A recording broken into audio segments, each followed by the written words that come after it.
You dare to attack me here. So, godchild, you have escaped.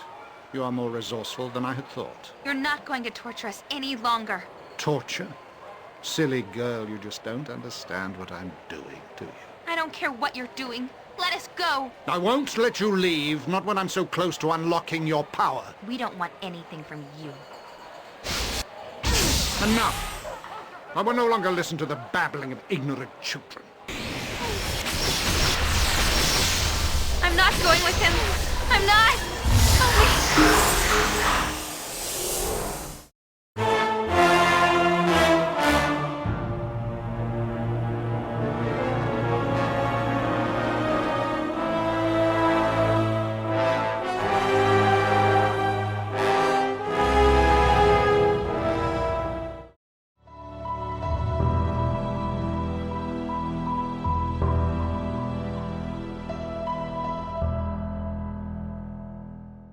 Before we begin, the Gamers Advocate would like to remind you that any episode could contain game spoilers, so watch or listen with discretion. And now your hosts, AMKomnenos, Banana, and Legion.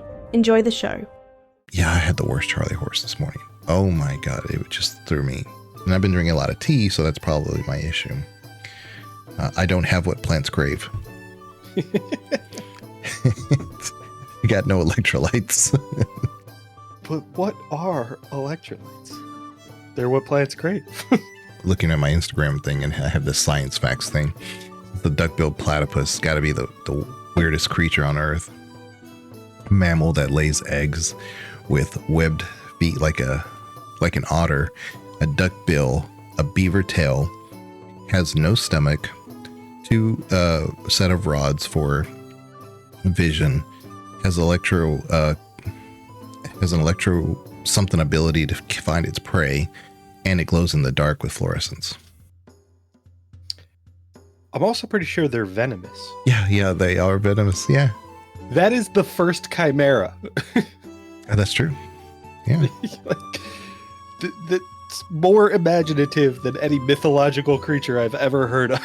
Oh, and it has 10 chromosomes. I'm not sure how we got to that from Baldur's Gate, but I like it. People started doing the whole classification of animals. It feels like nature was just like, oh yeah, try this one. All right. Well, welcome to another one of the Gamers Advocates No Com edition. Third annual Com Memorial stream. Yeah, it's recording. I guess we're not comless. Yeah, we're not streaming, but words are hard. That would be neat. We could do one of these live streams so that way kind of people see us fumbling over ourselves all the time. Yeah. The no edit version. They could see the stupid conversation that happens right before you say welcome in. And then we like talk about this and this and this and this, and all that gets edited out for 5 minutes. And It seems like we were always the 7 hours of recording that led to an hour-and-a-half episode. It's like, you guys were always on that subject. How do y'all remain so focused? Good question. Well, today we are going to be going over Baldur's Gate 1 and 2. Somewhat 3, it may come up, but we're going to try to focus on 1 and 2. The reason why I say somewhat 3, and we do start off each episode with a disclaimer that there are always going to be potential spoilers with every episode, and some of them are pretty deep spoilers. Yeah, this one's guaranteed spoilers. Yeah. So if you haven't played Baldur's Gate 3, you might want to finish it, or if you have no intention of playing Baldur's Gate 3, then there's going to be a spoiler here. But 1 and 2 is definitely going to have some spoilers for sure, but I think I get a lot of the community that has watched or listened to our episodes probably is familiar with the games, because a lot of the times I've bantered with other people outside of the podcast. They've played the game so many times, and so they appreciate us going over it. But yeah, Baldur's Gate is one of those game series that like really holds on to its fan base, and I think that's why 3 was even made, is because there was always a demand for more. So I think we have a decent audience of people who are very familiar with the games, and they will tell us what we've gotten wrong in this episode. So we're going to go over Irenicus and Sarevok. So they're kind of the big bads in Baldur's Gate 1 and 2. And Sarevok in Baldur's Gate 1, Irenicus in Baldur's Gate 2. Now, if you have not played Baldur's Gate 1 and 2, close your ears. Yeah, this if you haven't played 1 and 2 and you want a spoiler-free experience to go back and play those, this is not the episode for you. But very quickly, of course, if you have played them, you know that really the bigger bad, and to a lesser extent, is almost Ball at the end of the day. We kind of find out in Baldur's Gate 2 that someone else is kind of pulling the strings of who becomes the Ball spawn. And so I could argue that even Irenicus, he's kind of a fringe big bad. But in Baldur's Gate 1, with Sarevok, he is kind of the first thing that we meet in the cinematics. Yeah. And so we know this is somebody to contend with. We don't know who these characters are. Are we that person on the roof of what's going on here? And it just kind of leads in. And I was telling Banana before that BioWare, through most of their games, wouldn't say all of their games, but most of their games, has this way of writing, of giving you all the facts. Somehow, some way, they give you everything in front of you at the very beginning. Not necessarily that opening cinematic, although there's a lot there. But even in the tutorial Baldur's Gate 1, there are these chanters that speak of a prophecy. And it's the entire series. In a nutshell, they sing the entire chant of the prophecy of the wise Elolando. And that's the whole game. But you wouldn't know that. But they have this tendency to kind of give you everything immediately or early on. And then later on, you're able to kind of piece together and say, and it makes it for an infinite replayable game, because then you're like picking up pieces. It's like, oh, I see the relevance of that. And so you start connecting that. And that was tied to another piece of lore. And then you tie that to another piece of lore. So it's easy to go lore diving into Baldur's Gate. So I think that's one of the things we've mentioned about BioWare storytelling is they seem to go over a story multiple times to say, all right, we have our story outline, we have the major events, and now let's go back to the beginning and imagine what should be there for everything to play out the way we have it set up, and make sure to fill in all of those gaps where that information should be obvious to the player in a way that the player doesn't necessarily pick up on right away. So like, we were talking about that prophecy, and I was saying I hated that. I just got so annoyed with those chanters just constantly repeating the same lines. And yeah, it's the entire game. So like, I was resenting the story of the game that I grew to love. yeah. And like you said before, so now that when you hear those, you're like, oh, this is great. This is Baldur's Gate. This is nostalgia. I love this. Now you love it. And they had a knack for doing that. There's something about, giving you a lot of the information early on without any details of saying why something is relevant, but everything was there and you just didn't know it. And so it helps you appreciate a game being consistent with how it wants to tell the story, because they knew they had no worries that you were going to guess how the story was going to go. None.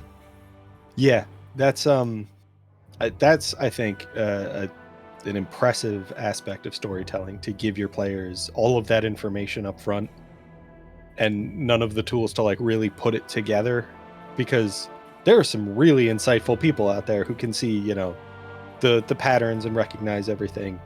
But BioWare just does it so well that you might pick up on, minor things. You might predict pieces, but you're never going to put the whole story together until you get the whole story. And then when you go back, you'll be like, oh, how did I miss this? When in reality, you didn't. It just didn't. It wasn't presented to you in a way that you were able to recognize its importance. Yeah. But Sarevok is one of those that we do have a lot of information on early on. Very early. I mean, he's in the opening cinematic when you are told by your adopted parent, who's a powerful mage unto himself, well respected by some people, even like Elminster, you have to leave. You know that you have to leave with him, and you're attacked on the road just in the night, just outside of Candlekeep, apparently, because you go back in the map and it's right outside of Candlekeep. You've made it 15 feet. But Sarevok and his troop attack Gorion, your adopted parent. And Gorion, to set this up, Gorion originally was with a group of harpers. And back in the day, they knew about these children, well, at least a group of people that were being tortured or something or another. It was just a typical harper quest. And they found all these children that were going to be sacrificed. And they couldn't save everybody, so he saved you. Meanwhile, Sarevok was another child that was not saved. He was slightly older than you. But Sarevok was not saved, but somehow through fate was able to live through that. And he was later on adopted by the Anchovs, who is a family group out of Baldur's Gate. The father, Anchov, the adopted one, wasn't really a good person and wanted to manipulate a lot of things. So Sarevok took it upon himself. Of course, he has this internal clock and state of being of who he thinks he should become. And so he's took it upon himself to learn these prophecies. So he knows who he is by the time you meet him. So he's fully developed. He's not going to change. He is who he is. And he has decided to accept his destiny. So that's the lore background. So even though he's the big bad, it's really interesting because he's doing his father's will, his adopted father, I should say. And in so doing, he in the bigger picture wants to manipulate the Sword Coast so that he can bring about all this reign of chaos and terror and murder, which is who his ancestry is trying to make him become. Yeah, what he wants his real daddy to tell him to do. Yeah. So yeah, genius though. That's a really great story because he's not just a big bad because he wants to be the most powerful thing in this. No, he just wants to create chaos and terror and murder. And that's a really tough motivation to give reason to, because I think we've probably talked about like how some villains in games are evil for the sake of evil, and it's not compelling, it's not interesting. Sarevok feels like he's kind of evil for the sake of evil, but there's a logic to it, there's a reason, and ultimately it's because of who Sarevok is and his lineage that the chaos and destruction that he's looking to sow in the Sword Coast makes him more powerful. It elevates him to a position of respect for his father, and it makes sense that he's basically just like, I want to destroy everything. Like, that's a weird goal for someone to have, and BioWare found a way to make it make sense. Places you go to, like in Nashville and stuff like that, those are all being tied together. Like, all you know is you're supposed to go to the Friendly Arm Inn should something happen to Gorion. And you go to the Friendly Arm Inn, you meet Jaheira, you meet Khalid, and they say, hey, look, we know about some situation going to the south. Because again, they're harpers, and Gorion was a big harper himself. So they kind of swore an allegiance to kind of help him, and kind of like your godparents, basically. It's kind of weird to say that because you can romance Jaheira. Yeah. But essentially, I mean, I don't want to say it's like that. That's why I have a hard time romancing Jaheira, but there's a really great romance story there. We're not talking about Jaheira. Yeah. But that's its own story. That's its own thing. If we go follow the natural route of going north to the Friendly Arm Inn, we're going to run into a couple of characters who also want to go to Nashville. They have a reason for you to go there. So you're already building your party. Before you get to the Friendly Arm Inn, you're accosted on the outside because they're sent a missive to make sure that you need to be found and caught. And so there's basically already a bounty for you.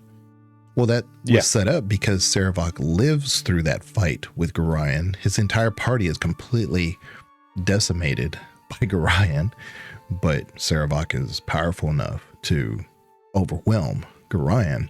So he knows that you lived because you ran off. So there's already a bounty for you. And so you kind of pick up these party members, but they're all kind of telling you, we want to go to Nashkel. There's something there that we're supposed to handle. And so there's also where you meet Minsk. So there's kind of like your full party right there, just ready made without having to do a whole lot. So you run into Jahira, you run into the 2 other companions and Khalid, and you can pick up Minsk if you want. There's your 6 totally. And you. Yeah. Although it does kind of feel like you need to make some adjustments right away because you meet Minsk and he's like, we have to go rescue my witch. But he gives you a time period. So if you go straight to Nashkel, you can kind of get that done. But if you sleep more than 3 nights, something like that, then he's like, I gotta go. But yeah, you get that quest from him and he's like, we have to go do this. And there's a sense of urgency there. And you're like, but I have 6 people. Yeah. Right. And he's like, yeah, but those 2 suck. Get rid of them. If you take him, go do his quest, and you keep Dynahare, then you can come back to the mines. And if you free Zan, right? I almost said Czar. It's like, that doesn't sound right. Zan. Yeah. Zar's the first one. Yeah, Czar's. Zan. Which is funny because that early on, if anybody's going to die, it's going to be Czar. Oh, yeah. He's just so always fragile. He's got like 4 hit points. But yeah, you get Zan, and he is so great. He's the emo mage of the group. He is so funny to listen to. I loved Zan. I also think the Moonblade makes him immediately interesting. Yeah. He's a melee mage. That's not a Who thing. can't really melee. Yeah, I know. Yeah. He was very squishy and not great at dodging incoming attacks. Yeah. So he dies a lot, which explains his dreary outlook on everything. Whatever. Yeah. Our quest is vain. Yeah. For you, it is. You're not going to make it. Whatever. Characters that we know will not be in Baldur's Gate 2. Yeah. But I preface all this because when you go to the Nashkel, you find out that someone's been making the iron brittle. And so the entire Sword Coast just doesn't have the ability to arm itself, to defend itself. So the Sword Coast with Baldur's Gate and a bunch of other little towns like Candlekeep and Baragos and all that are under pressure because now they're wondering like, oh, well, if we get invaded. So now there's this suspicion that and other places are Waterdeep, whatever, may come in and take them over because they're not able to defend themselves. So it's really an unscrupulous method that Sarevok has been hoarding a lot of the good steel in order for him to create chaos in the area, not only to create that chaos, but to give the impression that it's a Waterdeep or Omnian betrayal of, they're trying to basically like some kind of espionage or something's going on. Yeah. So he diverts the issue. But at the end of the day, Sarevok is the one pulling these strings. So it's really interesting that he's not just this big bad that you can see or fight right away, but he is involved everywhere. He's got his fingers everywhere. It's also interesting because I think Sarevok, as you're presented, as he's presented in that opening sequence where he takes out Gorion, you see he's just a fighter. And what's a fighter's dump step in D&D? It's an intelligence. Then you realize that Sarevok is pulling all these strings in the background. And he's just capable in pretty much every way. He's not a spellcaster, but he's very, very intelligent. And he's kind of orchestrating this massive conspiracy in the background to accumulate power for himself and sow the seeds of chaos in the Sword Coast. And it's a really, really effective way of establishing a villain, especially one that you meet so early on. Because that initial meeting is, hey, here's a reason to hate the guy. And then you learn more and more, and you're like, here's all the reasons to hate the guy. And also a couple to be cautious around him, because he's not a pushover. This is going to be a challenge. No, you say he's like super intelligent, but then he'll sign letters with the Calverlos. It's just Sarevok Covaris? backwards. Yeah, just Yeah, Sarevok backwards. Sarevok backwards. Yeah, he's clearly a Castlevania fan. And it was like I always thought that was really funny. I was like, of all things. Yeah, no, there's definitely a lot of that in Baldur's Gate 1. I remember there's like people sign with their initials, and you start to investigate, and you're like, yeah, but I know like 3 names, and one of them has this initial. Oh, it's that guy? Yeah. Who would have guessed? Yeah, the wanderer, the traveler, who's Elminster. He goes by E. It's like, oh, Yeah. maybe that's Edwin. Yeah. Yeah. Great misdirect there, Elminster. Yeah. But yeah, Elminster. Oh, that's one that we could definitely talk about. But man, that's a difficult one to tackle. He's many things and nothing at the same time. He's I think a character that you have to invest time and effort in to figure out. So Ed Greenwood is the person who came up with the whole Forgotten Realms thing. Basically, Elminster is Ed Greenwood in the game, and all in the D&D universe. Basically, he's this thing that's aloof from it all, but part of it. Because if he has his own YouTube channel, and he's great, he's really wonderful. They'll ask him about things like where you got this story or with that. He's talked about Baldur's Gate and talked about how many. I've gotten a lot of the information I knew from Baldur's Gate from just simply reading about what he's written directly, or has talked about how he says, like, pets aren't allowed and it has to be like a dog or under, but they have to have, I think, a license for a dog, but things like a cat and stuff are, I think, encouraged because they can take care of themselves. But you can't have like a chicken or whatever, because the city of Baldur's Gate is walled, so they can't expand. So space is limited. So that's why animals aren't allowed.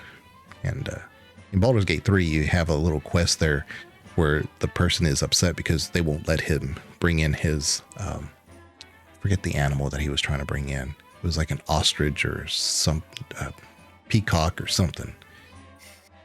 And they wouldn't let him in. He was like, this is a travesty. She's the best animal anybody could ask for.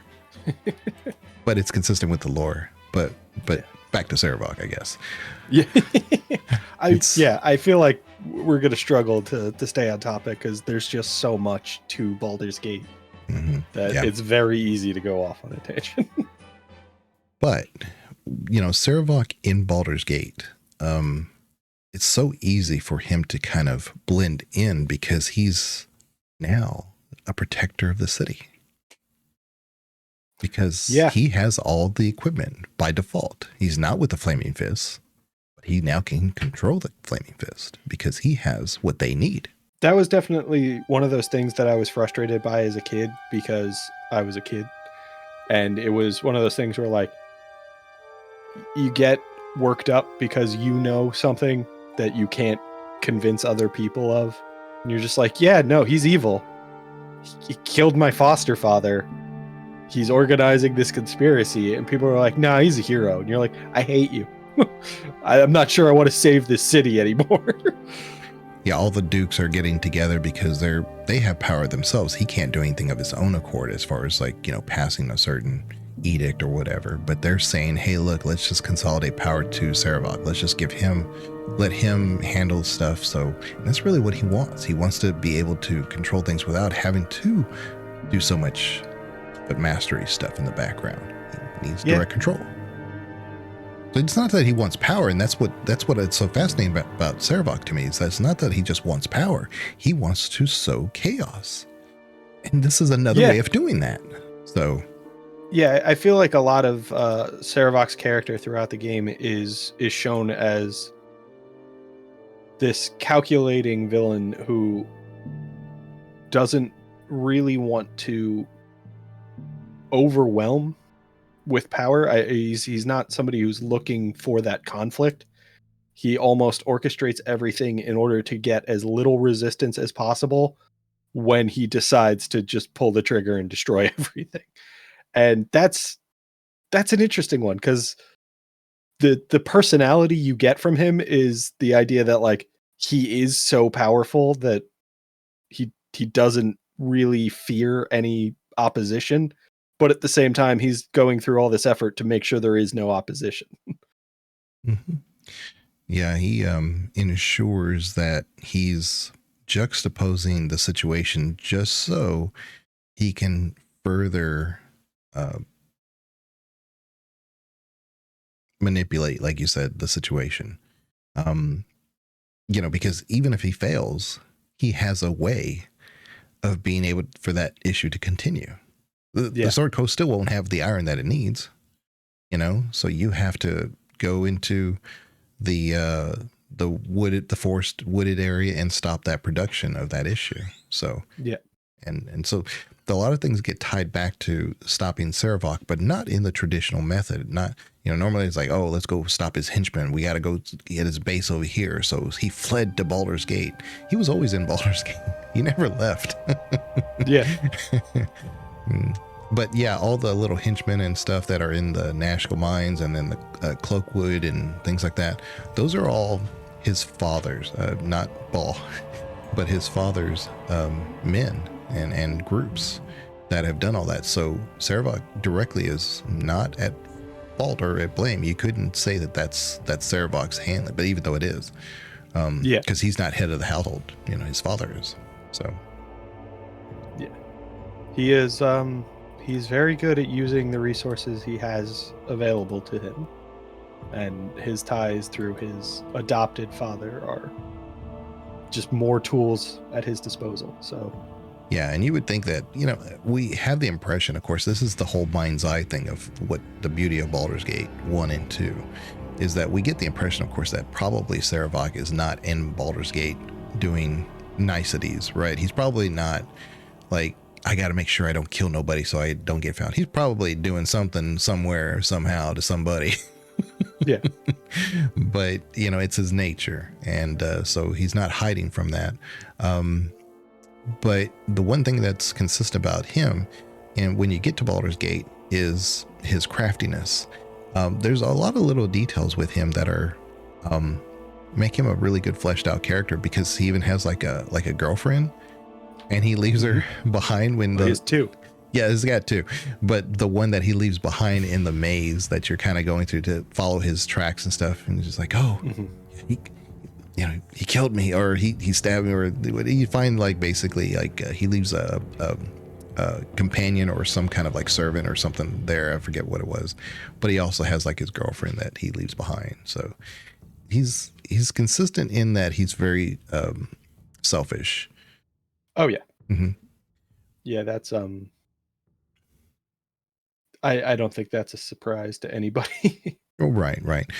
But it is a surprise in that if you don't have the capability to make people want to help you, then you're always alone. But he's never really fully alone until the very end.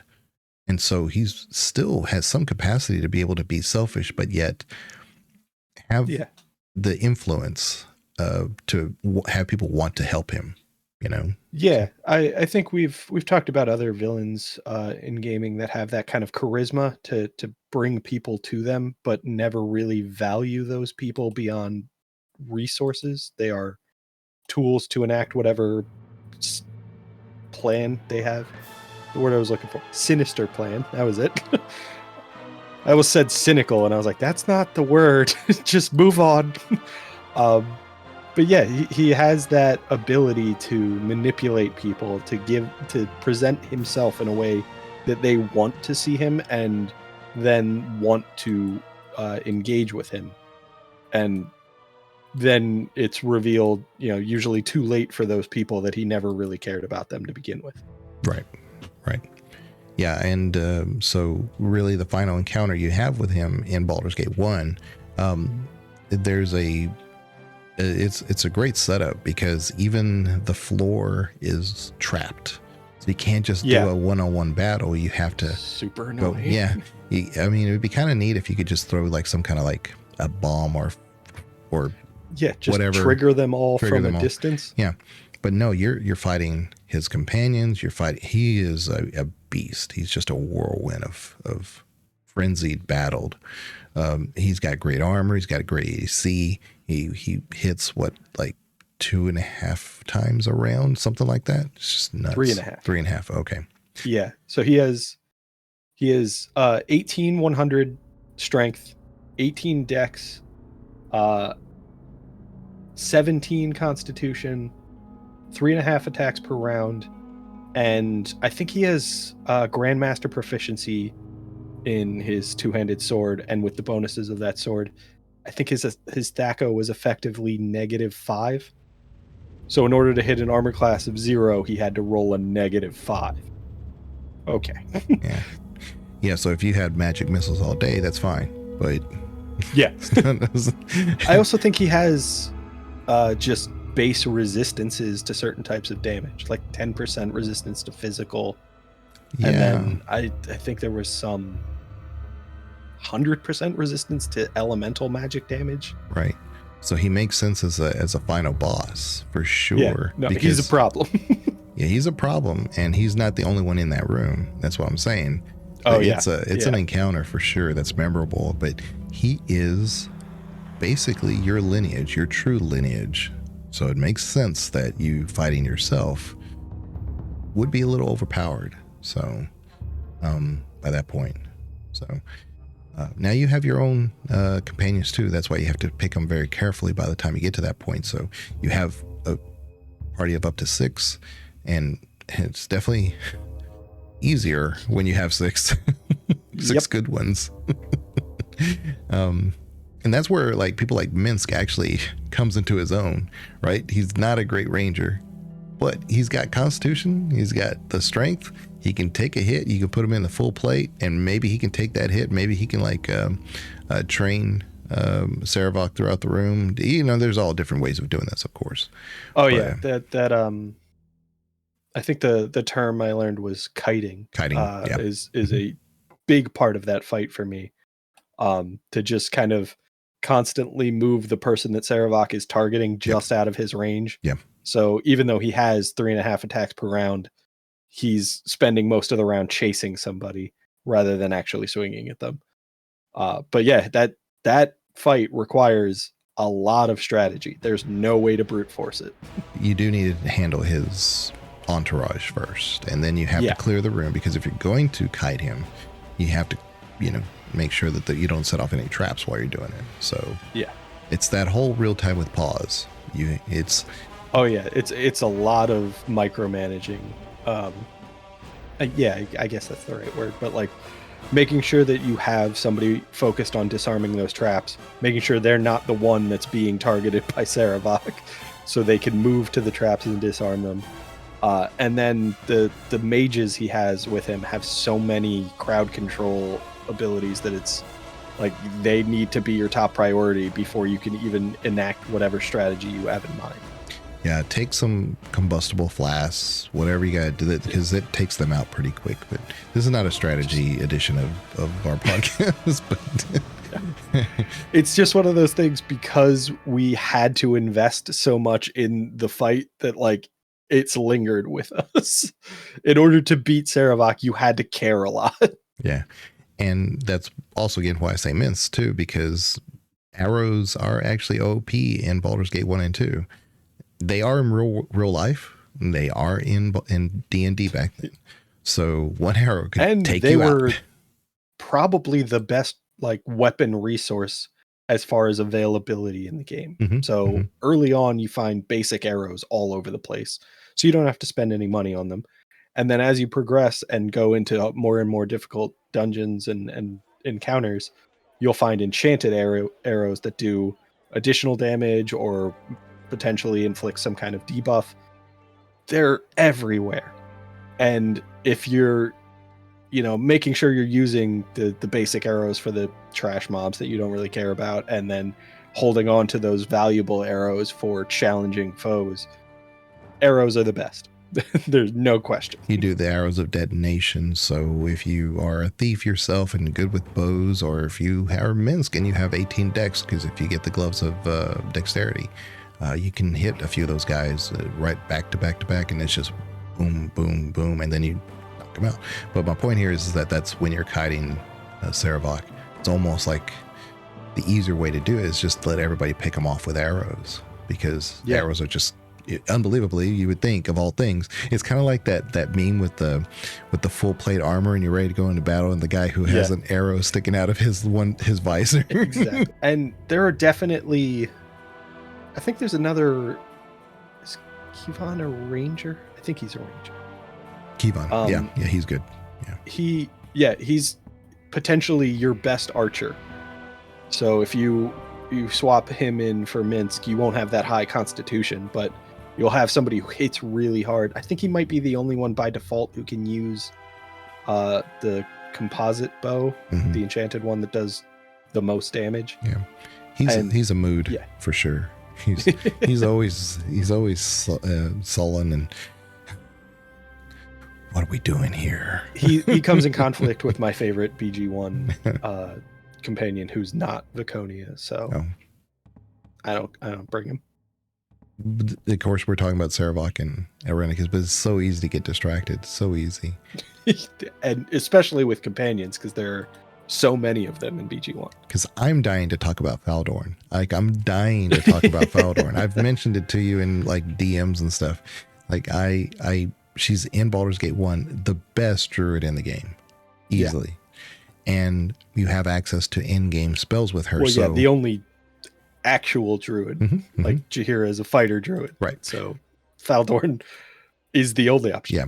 Because of her abilities as a fighter. But and she has high-level druid spells when you get to that point. But not in-game stuff. Not very in stuff like Faldorn has. And then you go to like places like where the werewolves are at, and some of the things that you meet there. Having Faldorn makes it so much better, so much easier. But she's also in Baldur's Gate 2.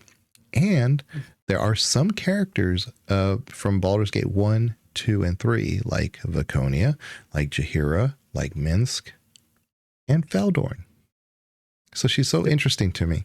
And not really directly, she's referenced directly, though. Early on. She's spoken about in very early in Act 1. And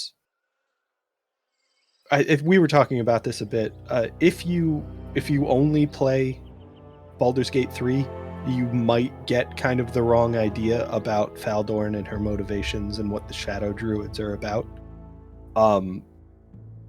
When you meet Faldorn in BG1, she's abrasive, she's very aggressive, but she's not evil. She's not trying to do anything problematic. She's genuinely trying to, purge corruption from her forest. And it might not be your priorities, but it's understandable.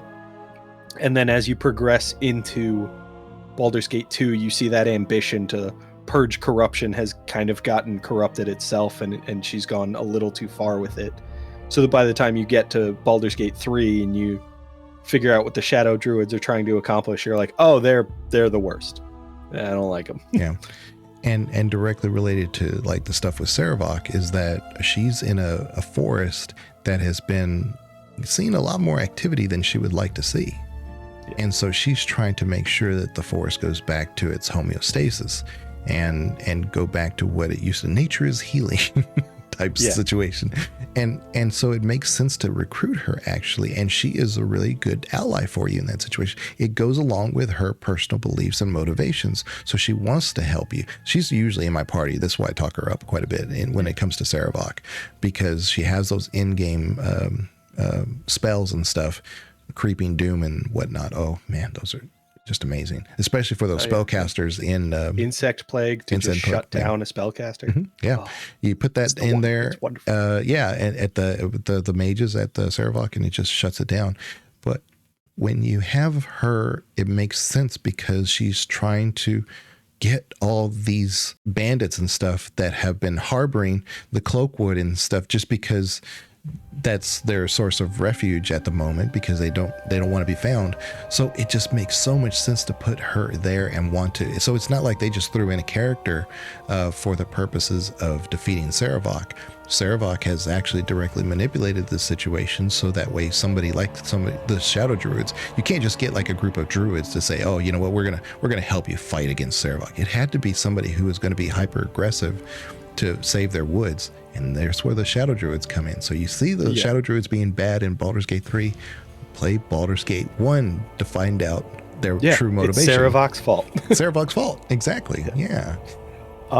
That's one of those things we've talked about with BioWare before, where they give a character their own story, their own motivations, and then it lines up with yours, maybe even only for a brief period, but like it makes sense why you would find something in common with Valdorn, why she would be interested in joining your party to deal with Sarevok, because Sarevok has directly impacted her, whether she can follow the thread that leads back to him or not.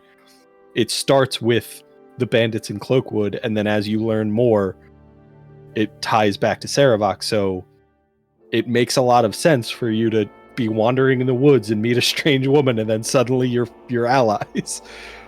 Just because of the way BioWare sets up all of those sequences, everything has kind of a causal link between it, and it makes for better characters. Mm-hmm.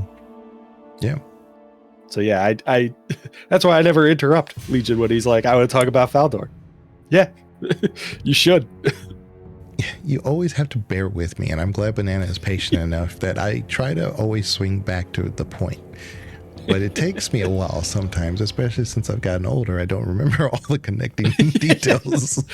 It's tough to remember the point I was trying to make. Yeah, I remember there was something here. Sarevok, I don't know. Oh yeah, his magic missiles. When in doubt, we're going to talk about Viconia though. So oh yes, and bring Viconia. Then when you have Sarevok at the very end and when he dies, it's so dramatic, of course, and he kind of like falls apart but that's the great reveal. He is just this uber powerful character, and he's just on this mantle. Did you ever see Clash of the Titans? Yes, the show from the 60s, late 60s. I saw the remake. I don't know if I've ever seen the original. Well, in the original one, you had the gods, Zeus and all them. They had these little characters. Like, here's my Minsk. I have a little Minsk here. He's holding my ring. I have a little Minsk here. But they had these little characters, and they would place them on a map. And then suddenly Perseus is in a strange city where he was just laying on the beach before or something. And that's how the gods were manipulating and I loved it. I thought it was a great way of inventing, like, we're not going to have Perseus have this whole origin story and blah, blah, blah. And no, the gods directly put you there. Now you got to deal with it. And so they're pulling the strings, but in a really interesting way. And that's actually a figure is very similar to what you see at the end of Baldur's Gate 1. And then you see this big old room. It's just layers and layers and layers. It's arcs and arcs and arcs of similar characters that have all there. And Sarevok turns to dust. But there's all these thousands of others. Like, what is this? And he tells you that you are a ball spawn, that our father is Ball. And I'm here because there can be only one Highlander style. Yeah. And he's wreaking destruction and sowing the chaos so that way murder can be the dominant force in the region, and thereby summoning more of the essence and the spirit of Ball into him, and then cornering that essence for himself.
I think that was always kind of something I didn't quite fully grasp, is that all of the Ballspawn more or less serve their father, but I think the goal is always for them to kind of usurp that throne.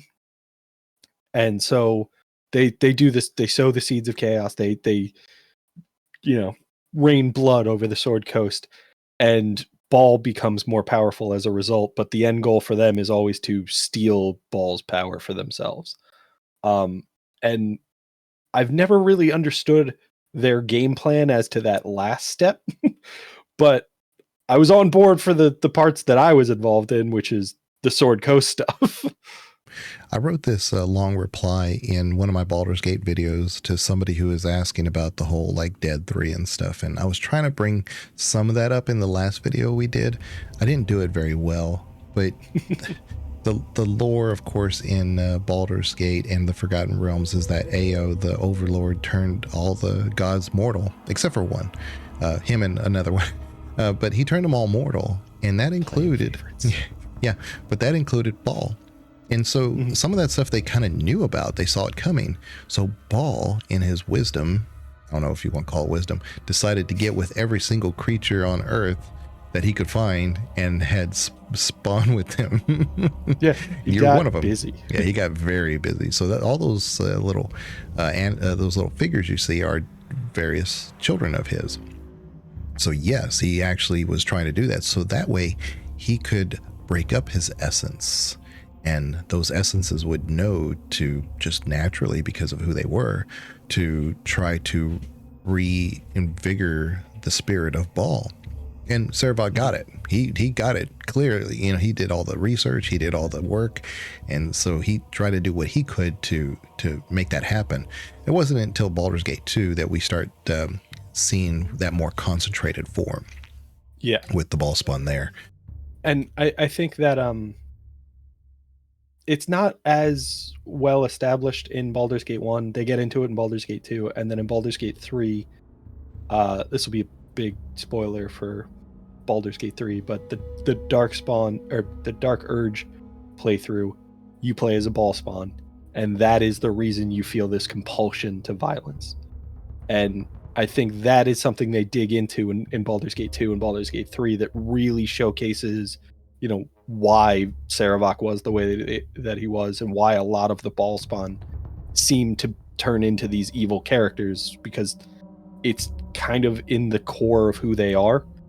And anybody who's tried to do like a Bright Urge playthrough where they resist that knows how difficult it is to resist those, because you fail ability checks all the time, and then somebody dies and you're like, God damn it. So I think it's not as clear in the first one, especially because you're a Ballspawn, and at no point does the game tell you like, oh, you want to murder. Like, that's your whole deal. Meanwhile, you are murdering everybody along your way to the Sword Coast, but they're bad guys, so that makes it okay. Yeah. They shouldn't have been standing there. Yeah. So you have that setup, and you don't know any of this stuff, of course. And so when he turned them all mortal, that's why we have gods like Joaquin. I mentioned this before in the other video we did. She's an absent god, not because she wants to be absent. Is good. She was turned mortal, and she actually, through some of her own cunning way, and you can watch my video to find out more, but through her own cunning way, actually got herself lost. She's actually in the hells, captured. And so anyway, with the gods trying to find their own ways of coming back, that was Ball's way of doing that. So you had the Dead 3, and the other two basically had their methods, but I guess they work because we see their relevancy in Baldur's Gate 3. The one we don't have, like I said before, is Jurgle. But I do think we have Jurgle. I do think he's around. Kelemvor, of course, is the god of over all the dead and stuff, but that's a different story. But there is and I forgot to make this point, but there is a Greek story where what the god did is that he turned himself into like 1,000 worms or something like that, spread himself throughout the whole earth. And that way they thought he was gone. And then it wasn't until he came back together at a later date that he was able to kind of manipulate the situation, because he let everything kind of cool down. Yeah. Almost like what Ball did. And that's kind of what I'm saying. So Sarevok got it. To a certain extent, the way Jurgle did as well. Just stepping into the shadows and disappearing for a long time. And even that first a religion check you get in Baldur's Gate 3, if you fail, it's like, I have no idea who this statue is supposed to depict. Yeah, that's the point.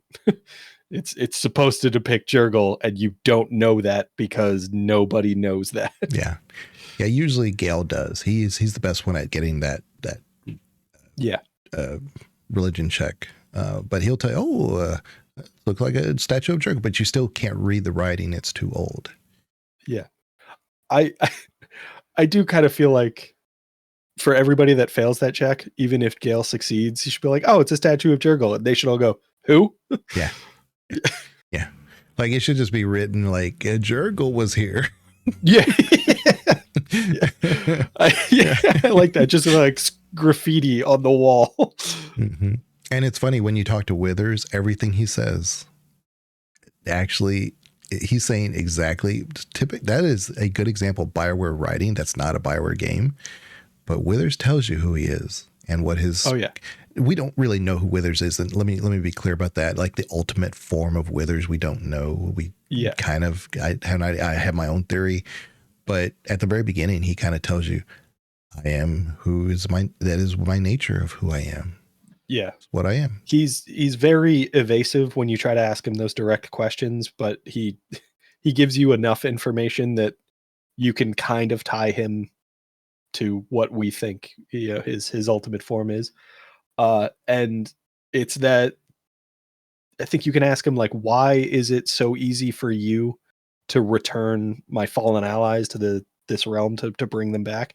And he's just, that's who I am. It's what I do. Like that didn't answer my question at all, but also kind of did. Yeah, it does. Because that's just who he is. Yeah. If you know a little more about it, and that's why I said, that's where the deep diving into lore really is fun. Because they're consistent with it. When they're inconsistent with it, trust me, we everything falls apart. We get onto them. But no, that same book, I won't harp on Baldur's Gate 3 because we're talking about Sarevok. It does actually reference a very similar scene to his dying scene with the image, his statue turning to dust. Because there's a pantheon, there's a book of the pantheons, and it's about each god disappearing. And or returning, and so there's a whole ledger here of different gods and what has happened to them. Some of them have disappeared forever, and that's where somebody's keeping track of this stuff. But why? What purposes? Why does this book need to be here, and why is it in the hands of the Jurgle sect? Mm-hmm. It all makes so much sense at the end. So I think even when because we've talked about the Dead 3 and the story of Baldur's Gate 3 and Withers' connection to all of that. And it's interesting because that story is given to you in Baldur's Gate 1. Not just through that prophecy, but you get to Baraghost, you give a book to Firebead Elvenhair, and he's like, here's a book in exchange. It's the history of the Dead 3. And it tells you everything that's going on in Baldur's Gate 3 ahead of time. And that's kind of what I was saying is that, not to really harp on Baldur's Gate 3, but I thought when Sarevok's presented, why do I need Orden? Why can't we just make Sarevok in that same position somehow, some way? That almost would have fit if they did it right. Orin, sorry, not Orden, Orin. Yeah. Because she's neat, she's spectacular, she has a lot of theatrics, but that's not to me a ball spawn. It can be. It can be. I think she goes a little too far with it. I think she becomes almost like a parody of a ball spawn. But, I mean, a ball spawn is kind of that extreme anyway, so. That's why I didn't hate it, yeah. But if you're going to have Sarevok in it, have Sarevok in it. It's kind of like the Viconia thing. If you're going to have Viconia, have Viconia. Actual Viconia, not whatever we got in Baldur's Gate 3. Yeah. So it's even worse with Viconia because that's supposed to be actually Viconia.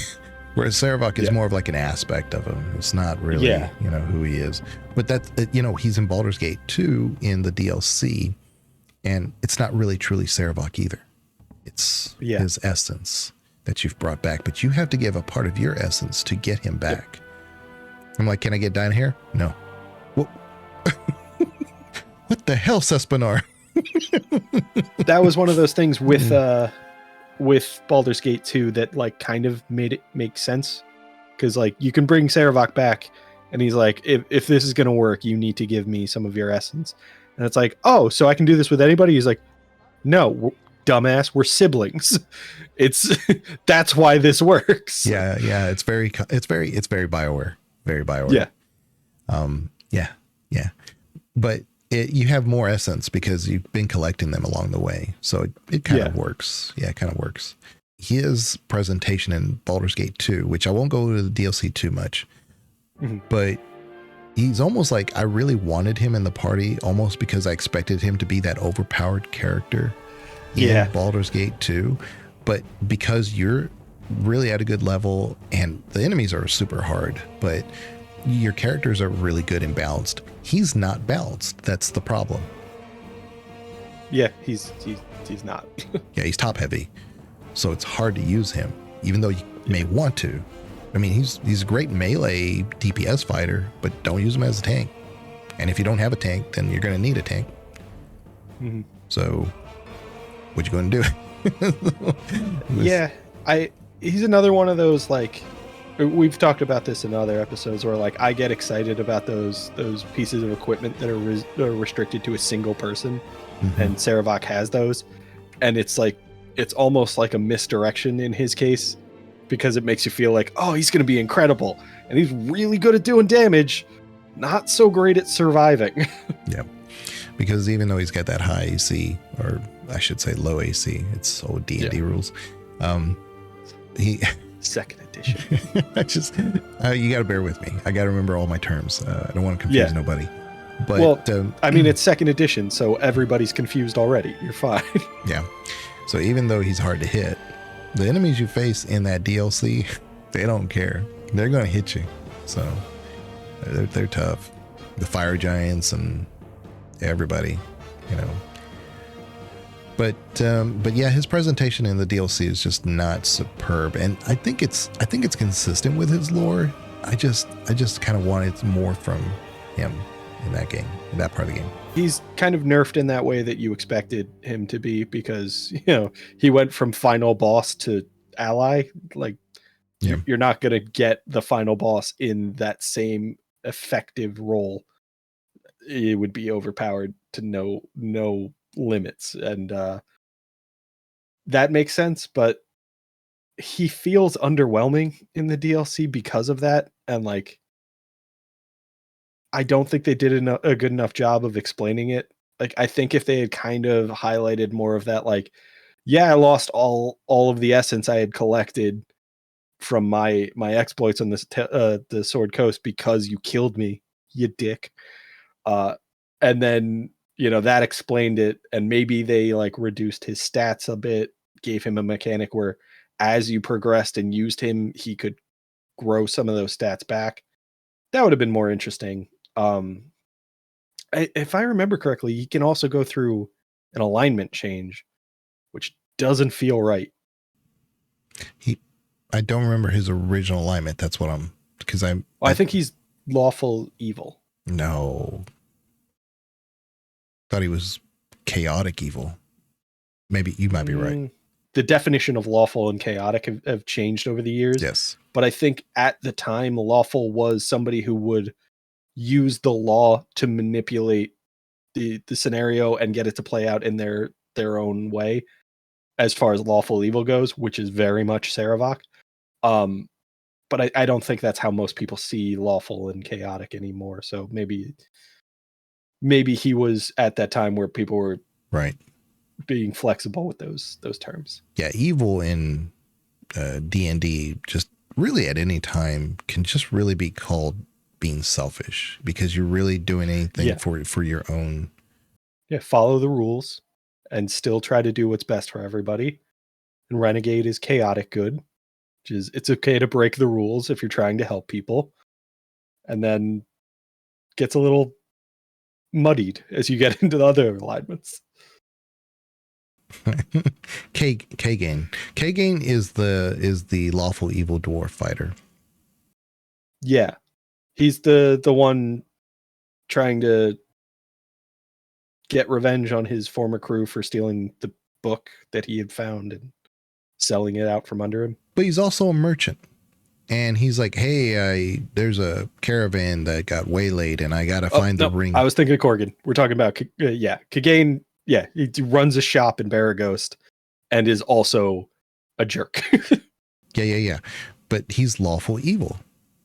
And that's really interesting because that's very on par. If you're having difficulty with the classes and the morality system in D&D, you're not alone. Right? You're not alone. Because when you think lawful evil, you're thinking like, oh, just pure evil, like they're going to do evil just for the sake of evil. Not really. Like I said, Kagan is a lawful evil dwarf. Law-abiding selfish. Law-abiding selfish, exactly. He's about what he needs to get accomplished, and he'll help you do what you got to do, but he's going to get done what he needs to do. Yeah. And that's why a lot of times I like having him in the party up to a point, because you start off fairly neutral yourself in the popularity of the Sword Coast.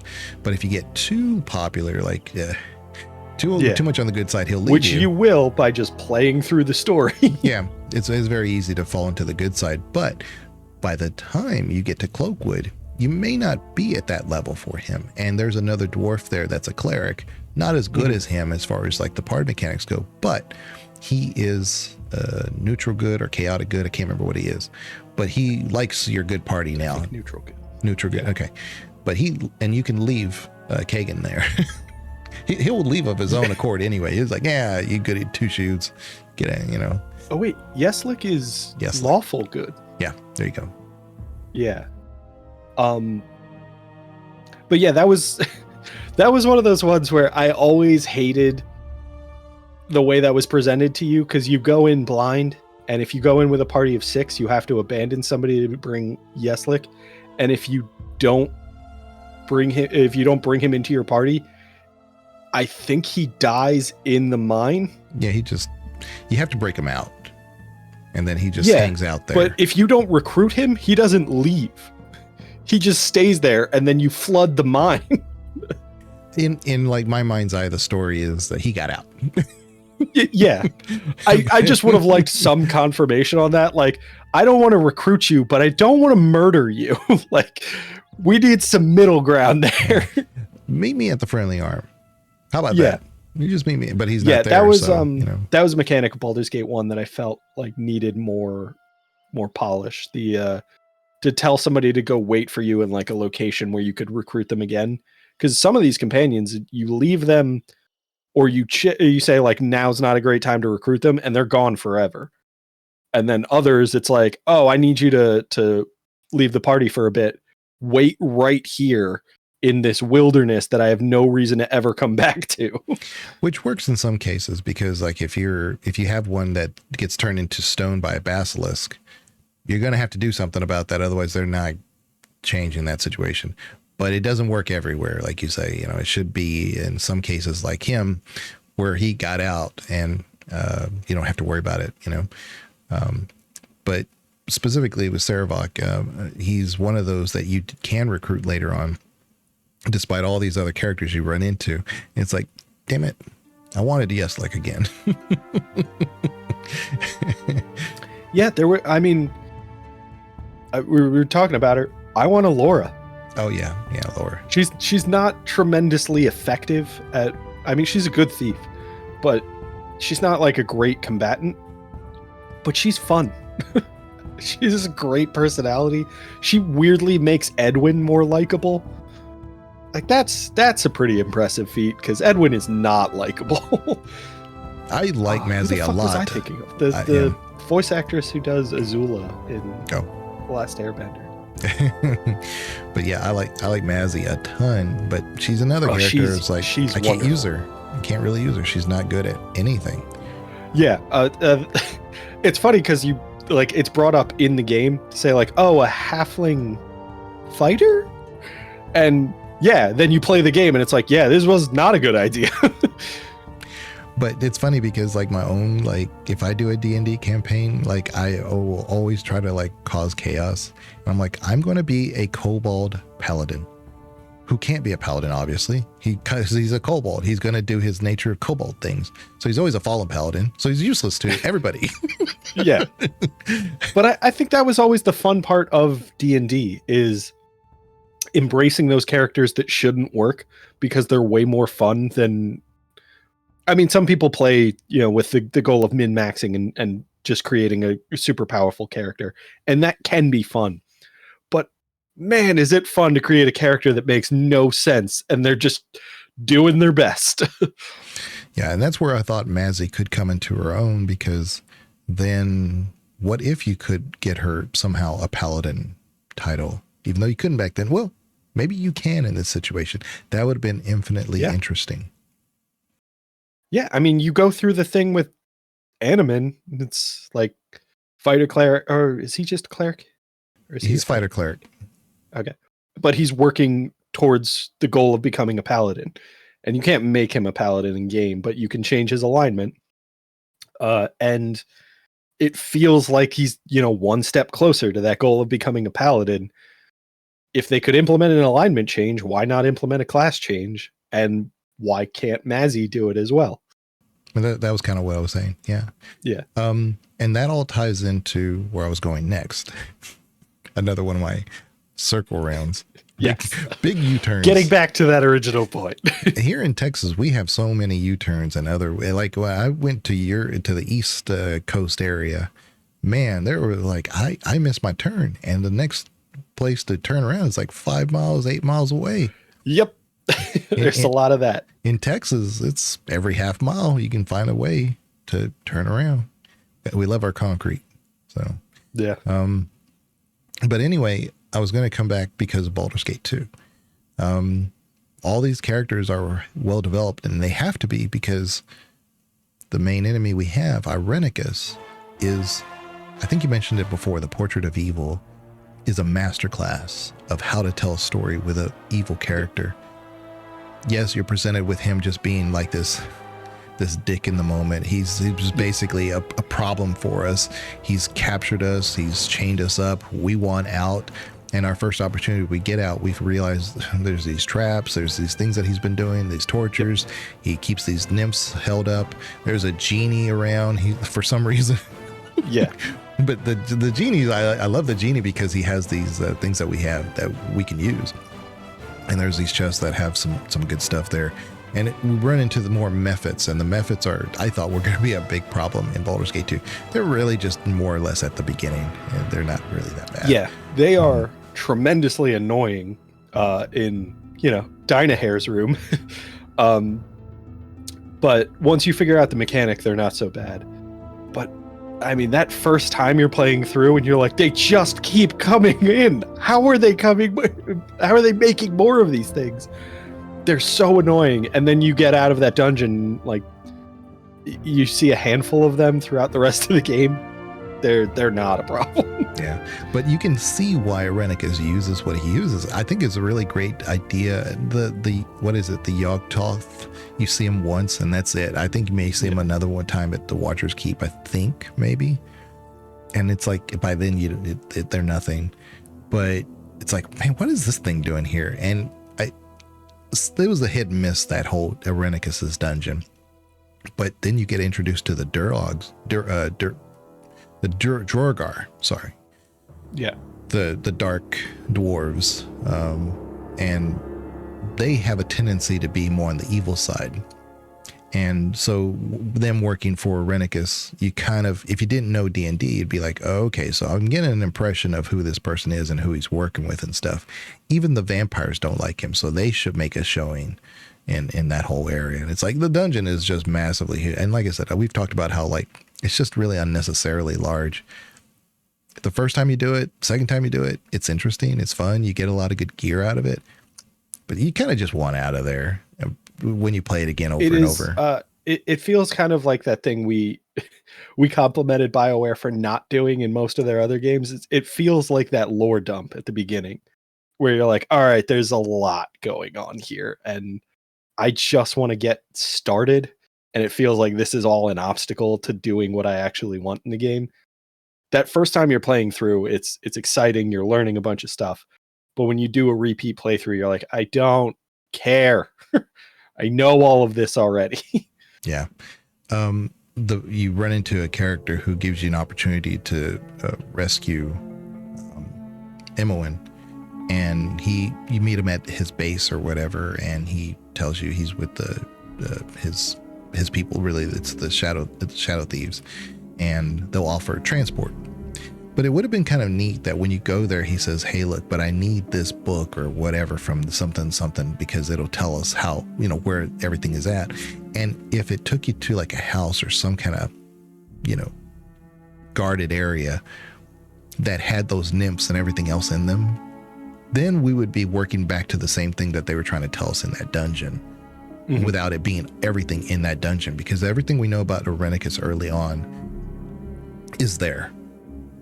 But we didn't need it really necessarily. We could have discovered it through the length of Baldur's Gate 2 because it's so long. We'd run into a lot of times where he's in our dreams, he's telling us who we are in the bigger picture that we didn't know. We didn't have that information for ourselves of really what it means to be a ball spawn, and how he doesn't tell us why he needs it or wants it, but he's like, do you know what you have? You don't even recognize the gift that you have, and so we are at the same time coming into terms of who we are.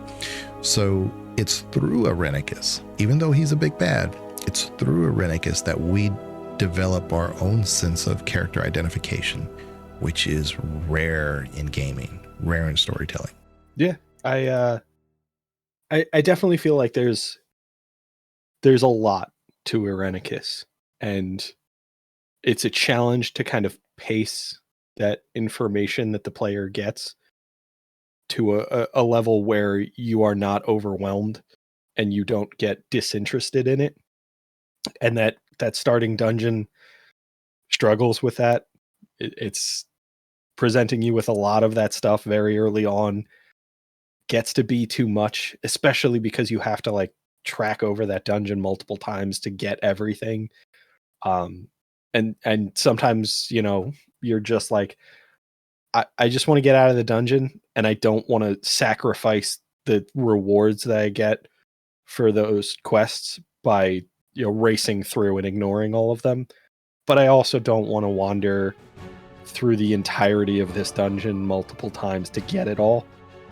But then you get past that, you start exploring Athkatla, and you get to those moments where you're investing more effort to learn more about Irenicus, and it doesn't feel like a chore anymore. You're like, all right, I'm curious, I want to know more. And they give it to you in, bite-sized pieces, so you're always still curious. That opening dungeon just they dumped too much on you too soon. But I still love the game. Oh yeah. But even running into Yoshimo when you do makes sense, because he's an agent of Irenicus. But unlike the other agents of Irenicus that are there just to fight you, some of them help you, like the golems and stuff. If you basically have a rod that tells them, "Hey, I'm your buddy, I'm your master now." But for the most part, like the methods, it's and a stuff. Control Stone. This isn't Dragon Age. Shale, go over there and give me my stuff, Shale. What do you think I am? I'm going to throw a bird at you, Shale. Yeah. Anyway, you have Yoshimo, and when you run into him, it almost becomes a little bit easier to move through the dungeon, because of course you have your party, but it's not full. But now you have a thief, and now you have that extra DPS, and now you're kind of moving a little bit faster. Yeah. But he is an agent of Irenicus, but unlike the other agents, as I mentioned before, that are there to, attack you on sight or make life difficult for you, he is subverting your crew. So he's the only real thief that you run into in that situation for, I think, the entire game. I don't think there's another one in Baldur's Gate 2 that's a true thief, pure thief. And so... Not in the base game. Right, not in the base game. Yeah, with the enhanced edition, you get Hexat, and Right. yeah, she doesn't count. She's a single class thief, but she's got other issues. Yeah, she Get in the way of her. she thieving. becomes her full form later on. Yes, I get that. Yeah. She's actually what you could use to like steal a lot of scrolls. If you get her early on and do her stuff, then you can steal a lot of stuff with her. It can be evil all day. I don't really care for Hexat. She's one of those that I think of all the enhanced edition added characters, she's my favorite. I mean, I don't even think it comes close. I don't like any of the other ones. I mentioned Nira before. I can use her. I can function with her. She's just infinitely annoying for me. I'd rather have Hexat being Hexat than Hexat's Nira. character is way more interesting than any of the others. She's really enjoyable. Mechanically, I don't feel she's spectacular. The one that I think is the most interesting, or like the most appealing, is the hardest one to recruit, Wilson. I want a bear. I just want a pet bear in my party. Give me that.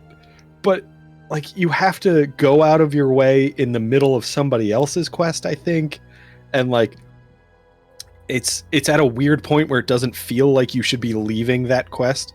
You have to leave and go find Wilson, recruit him, and then you have a bear. And I also think his class and race is bear. Like that's wonderful. I love that little touch to just say like, he's a bear. Yeah, but what class is he? He's a bear. It's like those mastiffs or whatever they have in Dragon Age. It's like you have to have your dog. Yeah. The mods they're mods just so that you can keep your dog companion as like always with you.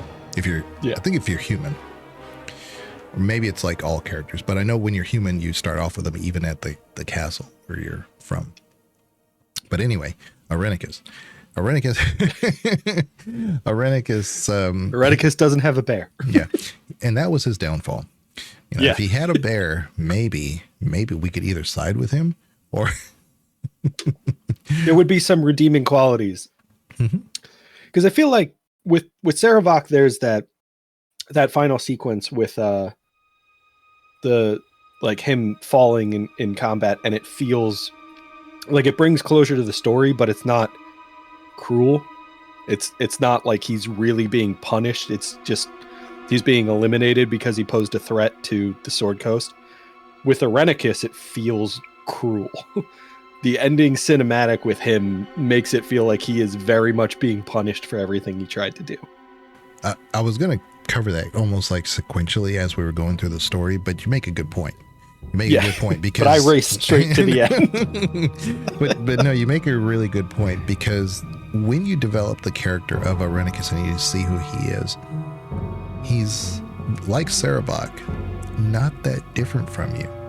It just takes a few little positions in time and circumstance to have been that person. Yeah. And Irenicus, you find out through all the details that have happened in the story and things that have happened to him and the things that he was trying to do for his people, make him justify things that are not on brand with those elves. Those elves didn't want that, and they didn't need that. They had a method to be able to help themselves and just go to the next stage in life and the era. But he was like, no, I have to help my people. He doesn't see he's an elf. He doesn't see the forest for the trees. I say this over and over, but he literally did not. And he is that mad scientist stereotype of chasing progress to the point of absurdity and sacrificing any concept of morality in that pursuit. And obviously it's not, science in his case, but I mean, in a world where there are rules for how magic works, it's kind of a new kind of science. Yeah. I've always been, I always reference the Sith because I love the Sith in Star Wars, because they're not only just pragmatic. Of course you do. Yeah. Well, they're pragmatic in a lot of things. They're very inventive because they didn't have access to in the old lore, the legends, they didn't have access to saber crystals. So they made their own. That's why they're all red. They're synthetic. and they kind of take things and they say, what can we do to make this work? And so they get creative. They push the boundaries of that, whereas the Jedi are usually very stale and stagnated. So I get the Irenicus character. He's almost like an Anakin Skywalker version of the elves for them, because he's this fallen character who is infinitely powerful. He's truly a great mage of people who have great mages. And he's trying to use that to leverage what he has been blessed with to help his people. So you can see the downfall. It's like he's not trying to be evil, but he believes it so much that nothing else stands in the way, and that becomes evil. Yeah. And we've talked about this with just villains in general, that idea of a villain whose goal isn't inherently immoral or inherently just abhorrent. There's some element of a positive in there. It's just buried under so much negative that most of us just immediately recognize, like, yeah, no, I'm not doing that. Whereas you can see through the information that you get about Irenicus why he was willing to ignore a lot of the negative stuff, why he was saying, like, the ends justify the means, I just need to keep pushing. It makes for a way better villain when you can see their reasoning, and there's an actual line of reasoning there. There's not just a desire. It's, no, this will have positive consequences. I'm just ignoring all the negative ones that are getting in the way. Yeah. Everybody shut up and listen. I've got a plan here. Yeah. You're not going to like it at first, but trust me. May not like it at all. Yeah. But just trust the process. Some of you will die. And by some, I mean most. Yeah. But that's a sacrifice I am willing to make. I don't think I could have put it any better. I was thinking, like, in terms of, like, the final scene, like you had mentioned. So the final scene with, like, Sarevok, of course, you have him turning to dust. The final scene that you have with Irenicus is more or less him in the hells, and he's no longer has his power that he tries to do, and he's inept, you know, and he got kind, you could say he got what was coming to him, but he kind of did, and I don't mean that in a bad way, because he was warned over and over and over. Elisime, who is what he's kind of in his mind doing all this for, there's an artist in Baldur's Gate 1 who is captivated by seeing her once. And he's the greatest artist of the whole Sword Coast. And he has made it in his mind that he has to put her presentation on this rocky face. And so he has to have these emeralds. So he stole these emeralds. And so your quest is to go retrieve these emeralds. But those were the only things he thought that could really replicate her green eyes. Mm-hmm. And so it's just this whole beautiful quest to retell a story of an artist, a struggling artist, and why he's trying. He dies on the spot at that point. He just needs a little bit of time because he's been suffering himself to get this done. And he dies after making it. So it's this really beautiful story that's presented. But the Elisime we run into in Baldur's Gate 2 is the same artist, the same person that the artist was trying to capture the likeness of. So you kind of have this direct connection of why Irenicus is so, I wouldn't say smitten, but he kind of is. Well, yeah, you see this kind of fanatical devotion to what he's doing, and she is part of that motivation. So it makes a lot of sense. You saw somebody who was essentially driven mad by the sight of her. Now you have somebody who's lived in her presence for an extended period of time, and he's doing things that you also can't really rationalize yourself. Yeah. Clearly, she's the main villain. Yeah. Well, if you can't understand Irenicus' side, if you've ever done something stupid for love, you're Irenicus. You just don't know it. Yeah. It's just you weren't nearly as capable, and that's why no one died. Right. Yeah. Yeah. She's basically Helen of Troy in elf form, which is just And I think they were trying to kind of do a whole like, what's her name from Lord of the Rings? Galadriel. Galadriel. Yeah. But what's funny is that you get the movie perspective of Galadriel, which is not inaccurate, but there's so much lore. I'm not doing Lord of the Rings lore. Please don't ask me. But Galadriel has such a long history. You know, she's actually Aragorn's wife. Arwen. That's her granddaughter. Mm-hmm. So there's all this like ties stuff that they don't make. But if they said, "Oh, that's her granddaughter," then we wouldn't think of Galadriel as this. Oh, she's hot, you know. No, she's a grandma for sure. Well, so I know you said you weren't going to get into Lord of the Rings lore, but I didn't say that, so I'm going for it. There's this story with, and I think it's briefly addressed in the extended version of Fellowship of the Rings,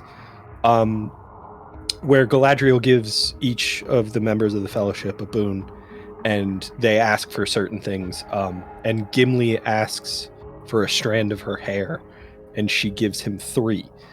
And if you read into the lore of that, there was another elf who was obsessed with Galadriel and was pursuing her relentlessly. And I think 3 times he asked her for a single strand of her hair, and she said no. And it was because Galadriel has this gift to see the true nature of a person. She saw the folly of this elf who was pursuing her. And when Gimli asked, he was almost ashamed to admit that he had this appreciation of her. And she saw the truth of Gimli's character and rewarded him with 3 strands of hair, kind of calling back to the 3 times she refused the other elf. And it's kind of the exact situation we're seeing with Irenicus, where Elysim saw this darkness in him, did not reward his efforts at all. And then you approach Elysim and you're like, I got to start saving people because Irenicus is out of control. And she's like, yeah, go for it. I'm on your side. Yeah, I know. That's why I actually brought her up, because I saw the relevancy. Because Baldur Gate, back then, the BioWare Dragon Age to a greater extent took a lot of Lord of the Rings references, the movie, I should say. But there are some loose ties, because we are talking about Ed Greenwood, who, although he came up with the whole Forgotten Realms thing, I mean, they're all Tolkien-esque. Oh, yeah. So there was certain references. I believe Elysim's character was directly referenced to Galadriel and kind of like that idea. But it's a good reference, because, again, it gives you motivation why Irenicus does what he does. He's not faultless. He's not blameless, right? Oh, yeah. But you can see how you can get to that point. Yeah, that's one of the things that BioWare has done really well, is presenting villains in a way that makes them at least somewhat relatable. I mean, you'll never agree with them, hopefully. You'll never be like, oh yeah, no, maybe we should just let him do his thing. But you'll definitely see them as, at times, a victim of circumstance, a victim of society. You'll see them as somebody who's pursuing a goal that makes more sense than just let's kill everyone.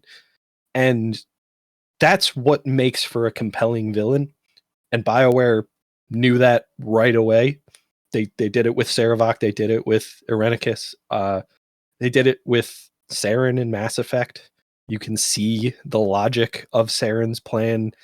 It's just a little misguided. It's a little too far in certain regards. But there are definitely people who are not indoctrinated, who side with Saren because he can make a compelling argument for his plan. Yeah, and you'll get into the games I haven't played, and I'm sure there are great villains in those as well. It's the classic BioWare thing, and I did say there may be spoilers in everything we cover. But, Malik and KOTOR, he's ultimately really not the big bad. He is the last guy you face. He's not the big bad. Not really. And Saren is not really the big bad. It's the Reapers, or in this case, Sovereign. And when you get into Baldur's Gate, they're not ultimately the big bad. Irenicus or Sarevok. That's what BioWare does. They kind of like present you with an obstacle. And Eliseme. Yeah. Yeah, but they present you a presentation of evil and use that to tell the story. And therein is why I criticize Andromeda so much. All this was just so that I could criticize Andromeda. Yeah. This is going to be the title and thumbnail of the episode. Why Andromeda sucks. And then for 90 minutes, it's just us talking about Sarevok and Irenicus. Because all this that we've done to lay down the groundwork of why these characters are so great and unique and why they work and how we're not even able to, in a 1 hour, 2 hour episode, really fully encapsulate all those details is because in Andromeda, the bad and the big bad is the Ket. That's all we know. Yeah. End of story. Move on. Yeah. Dumb. And I think that's what we talk about when we talk about Andromeda is a monument to all of the things that BioWare has done well before and chose not to do well in Andromeda. Yeah, because I can forgive mechanics. Those can be fixed. I can forgive graphics. That can be fixed. I can forgive, those little technical details, which it was riddled with. Granted, it was like Cyberpunk almost in the way it was released. But I can't forgive a story that has no way of fixing itself. Yeah. And that's unfortunately where they painted themselves in the corner for. There are moments where they had the right idea, but then you're left flat with that situation. So, but like I said, we're talking about Sarevok and Irenicus, and that's what I'm saying is that I think it really kind of goes to the strength of the storytelling, especially with Irenicus, because you take that last scene that we have in both of them, and you put that in, like, say, the DLC, which again, I'm not really going into the DLC too much, but you do. I often like to take Sarevok to face Melisande, because you do get the option with the Celestial to say, do you choose godhood or do you stay mortal? And he tells you, this is exactly what I chose to do. How can you waste the opportunity? That's Sarevok, of course. How can you waste this opportunity? Take it with pride. Take what's yours. And so he doesn't try to, he just try to, I guess, dissuade you from being mortal, but he doesn't actually say, I will hate you forever if you don't, but he kind of almost says that. Yeah. It's also interesting because in that moment, you feel like it would be way more appropriate for Sarevok to be like, nah, I'm going to take that. Fuck you. But he's definitely like, nah, you've kind of proven yourself as Baal's successor. Go for it. Which again, that's why when I see him in Baldur's Gate 3, there should be a little bit more impact, a little bit more. Yeah. But you couple that, like, what if we could resurrect Irenicus and have him fight at our side for Melisande? He'd be like, why the hell are you asking me?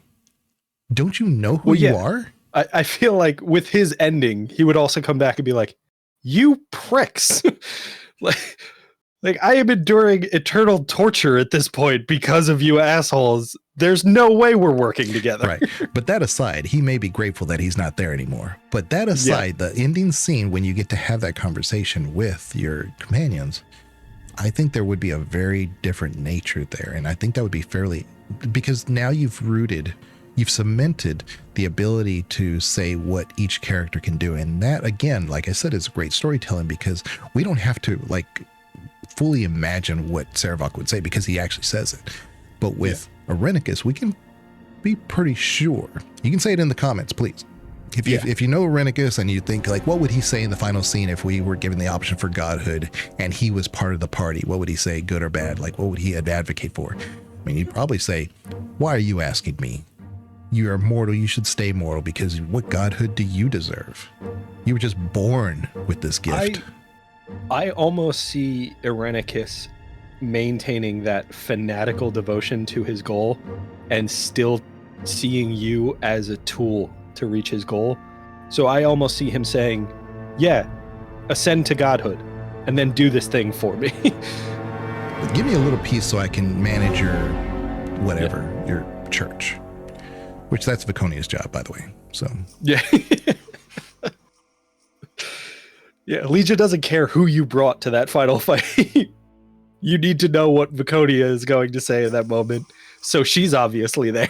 Yeah. And just spoilers, she says, if you become the god, even if you romance her, she wants you to take your position as god. She will be your foremost champion and cleric. That's why I said that it's really important in Baldur's Gate 3 that if you went that direction, she stays true to the fact that she has no real protector now. So now she has to go to Shar because that's the only person who would accept her before, because she left Loth. Loth is not forgiving. Oh, not at all. And so when you look at Shar and how evil the Sharites are, and I totally get it, they are evil, but she left her parents alive. That was one of my points in the video that I made. The dark elves hate the most are surface elves. They hate them more than any other race or being in this world. They hate surface elves. So the fact that she left them alive says a lot. If she was still part of Loth, she just would have killed him on the spot, period. But she left him alive. And so again, I think that's why she turns to Shar, and there should have been more development with that. It's like, why is she a Sharite now? Oh yeah. We're both very disappointed with the representation of Viconia in BG3. And that's nothing new. Like I said, if you want to watch my video, there's 2 hours you can watch it, and be as long as this video is. But I think I make a lot of really good points when it comes to like where we should have taken that and why her motivation is the way it is. And I don't think they necessarily dropped the ball in how she got to this point, but the fact that she's at this point should be relevant. And now maybe even make her a companion. Yeah, no, I think that is one of those things with Baldur's Gate 3 and Viconia in particular. I feel like Larian just didn't have anybody on the team who played Baldur's Gate 1 and 2 the way we did. Who at least wrote that part of the storyline. Because the whole reason why we're here in Baldur's Gate 3 is because of the activities that Viconia told Shadowheart to do. Yeah. So somebody had to know something. Yeah. But I just feel like if you played through Baldur's Gate 1 and 2 and you like developed this appreciation for Viconia, you would not sign off on the Viconia we got in Baldur's Gate 3. Yeah. It was the Andromeda version of Viconia. Yes. God damn it, Larian. No, we took BioWare's example. Of course we did. You took the wrong example. That's what you did. We took it from Andromeda. That's not BioWare's example. Not the one we meant. But no, I think that last scene with Irenicus would be very telling if it was possible to somehow talk to him. But yeah, the entire conversations you have with him at any time, at any point, whether it's at the final area with the Elf Grove area, or if it's through the dream sequences, there's so much he's telling you about himself, but he's actually telling you more about you. And it's really, really, I can't even think of a game that I've ever played that has done that through the villain is telling me about them, but they're actually talking about you, and you're revealing yourself. You're finding more about you in the process without actually, flat out telling you this. Yeah. I think that's a big part of why I think in that final moment, if you were to ask Irenicus his opinion, he'd still be trying to manipulate you, because every time you talk to him, he genuinely believes he's got it all figured out and you are insignificant. So even in that moment where you overcome him and you manage to defeat him, I still think that arrogance lives on, and he's still like, that was a fluke. I can definitely take this guy. And so in that moment, I absolutely feel like he'd be like, whatever, I'm still better than you, even if you ascend to godhood. Yeah, he and you kind of think that maybe once you've played it before, that maybe he messes up. Maybe there's an error in storytelling by taking Emma into Spellhold. Now he's been captured in a spell dungeon that he can't cast spells with. They don't know who he is. He does, though. Yeah. So we take it for granted that he just escapes or whatever, but he knows his capability. He knows his power. They do not. They just assume that every single mage they take there is going to be captured forever. And you see some of them that go in, they're not all mages, but some of them have gone insane because they've been there for so long. And there's all these like little traps and things that really a mage would appreciate, because they're so intricate and, but when you get there, he has already pretty much taken out the entire area. But that's Irenicus. Again, he knows his capability and he's not afraid. He's not ashamed to use it. It's such an interesting idea, the spell hold, because it is a prison for mages run by mages. It feels like you should try to shut down any magic use in Spellhold, and so the people running the facility, all of the guards, should not rely on magic. And then through those sequences, you see that like they really just believed they were more powerful than anybody they imprisoned, and Irenicus showed them that they were not. It's like, yeah, your arrogance was your downfall, and then that comes up multiple times. And we brought up in the other episode with the BG 1 and 2 how he takes Imowen with him. Well, Imowen is a ball spawn.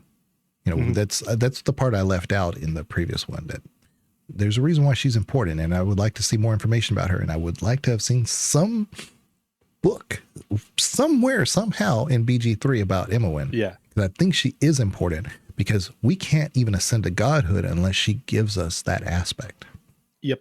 She's the final ball spawn. I also think with something we've mentioned in this episode, I think Imowen can give some of her essence to Sarevok to so you can recruit him in BG2. Maybe. I don't remember that. I can't recall if that's how that worked, but I think there was definitely some conversation where you can talk to Imowen and she's like, I don't want to be a ball spawn. I want this out of me. And I think there's like some mechanic that you can kind of absolve her of that. Which would change that entire last scene. Yeah, but it would change that last scene entirely if she's in your party. I always take her because it's that final scene. I love seeing it, that she's like, here, take it. I don't want it. I don't need it. But it tells me how important she really, truly is, and why the whole reason why he wants to take Imowen to Spellhold, because he still has a ball spawn in his hand. It's like a bird in the hand versus two in the bush. Yeah. He doesn't need to try to chase two of them. He just needs one right now. Yeah. And then he will let the other one come to you. So that's another example of the storytelling to show just how devious Irenicus is. Because in that moment, he's surrendering. It feels like, oh, okay, we've overwhelmed him. He's got to deal with this other inconvenience of this mages guild. And he's just being petty and saying like, yeah, all right, whatever, I'll deal with this, but so will she. Just make sure she suffers the same consequences, which is absolutely what a petty, evil person would do. And then you play through the story and it was like, no, he was not letting them capture her. He was capturing her. And so he knows you got out of that dungeon, so you must have gone through that entire ridiculousness that he created down there. And he knows that the Shadow Thieves have been attacking it, so he has no resources here. Yeah. So send me somewhere where I have resources. He just gave it to him on a silver platter. That's what he did. We don't know that. We don't see that, but it's through repeated playthroughs and understanding of Irenicus and a few other things that makes that so much more impactful, that one scene.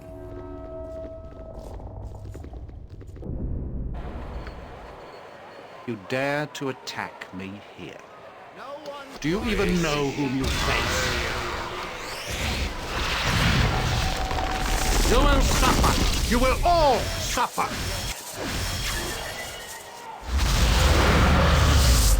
So, godchild, you have escaped.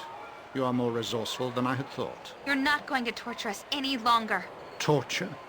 Silly girl, you just don't understand what I'm doing, do you? I don't care what you're doing. Let us go. I won't let you leave, not when I'm so close to unlocking your power. We don't want anything from you. Enough! I will no longer listen to the babbling of ignorant children.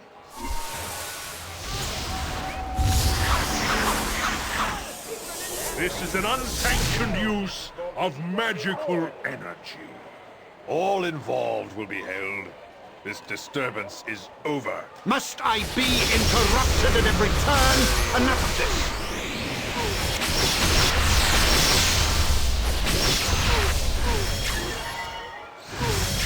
This mage's power is immense. We must overcome him quickly.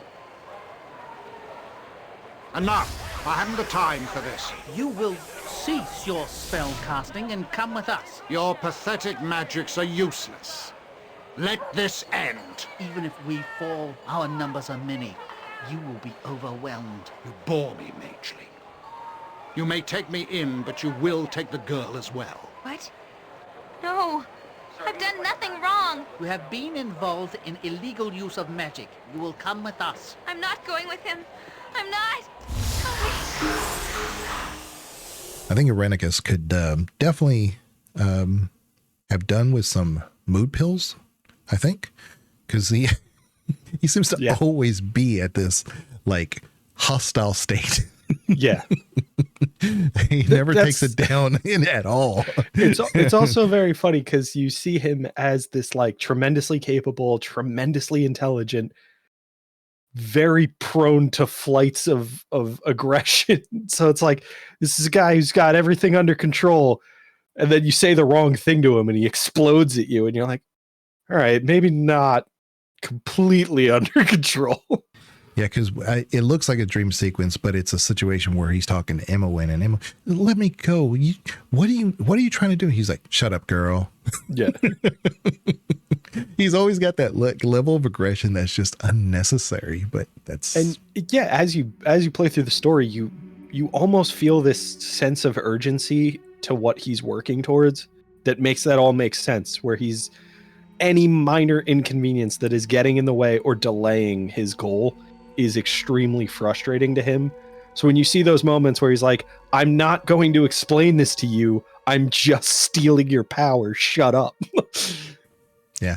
And, you kind of get the impression that between the genie, between the nymphs and all this other stuff, so he's capable of this deeper emotional intelligence that he has. But he's also tried other things to do what he wants to do. That's where all those experiments are coming from, the clones and this other stuff.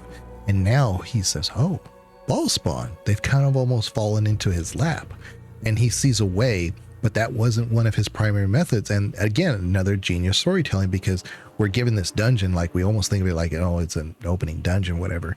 But it's telling you, this has been his life and his history. Well, not his entire life, but it's been big portion of his life has been devoted to trying to research a way to do what he wants to accomplish at the end of the day. And he just didn't know about ball spawn till now. That dungeon is enormous. So he's been doing this for a long time, because you don't just stumble into a big building like that. That needs to be built, and you need to fill up those rooms with all of these attempts to find a solution that wasn't ball spawn. So he's clearly been doing this for a while. And as a result, it takes you forever to get out of that dungeon.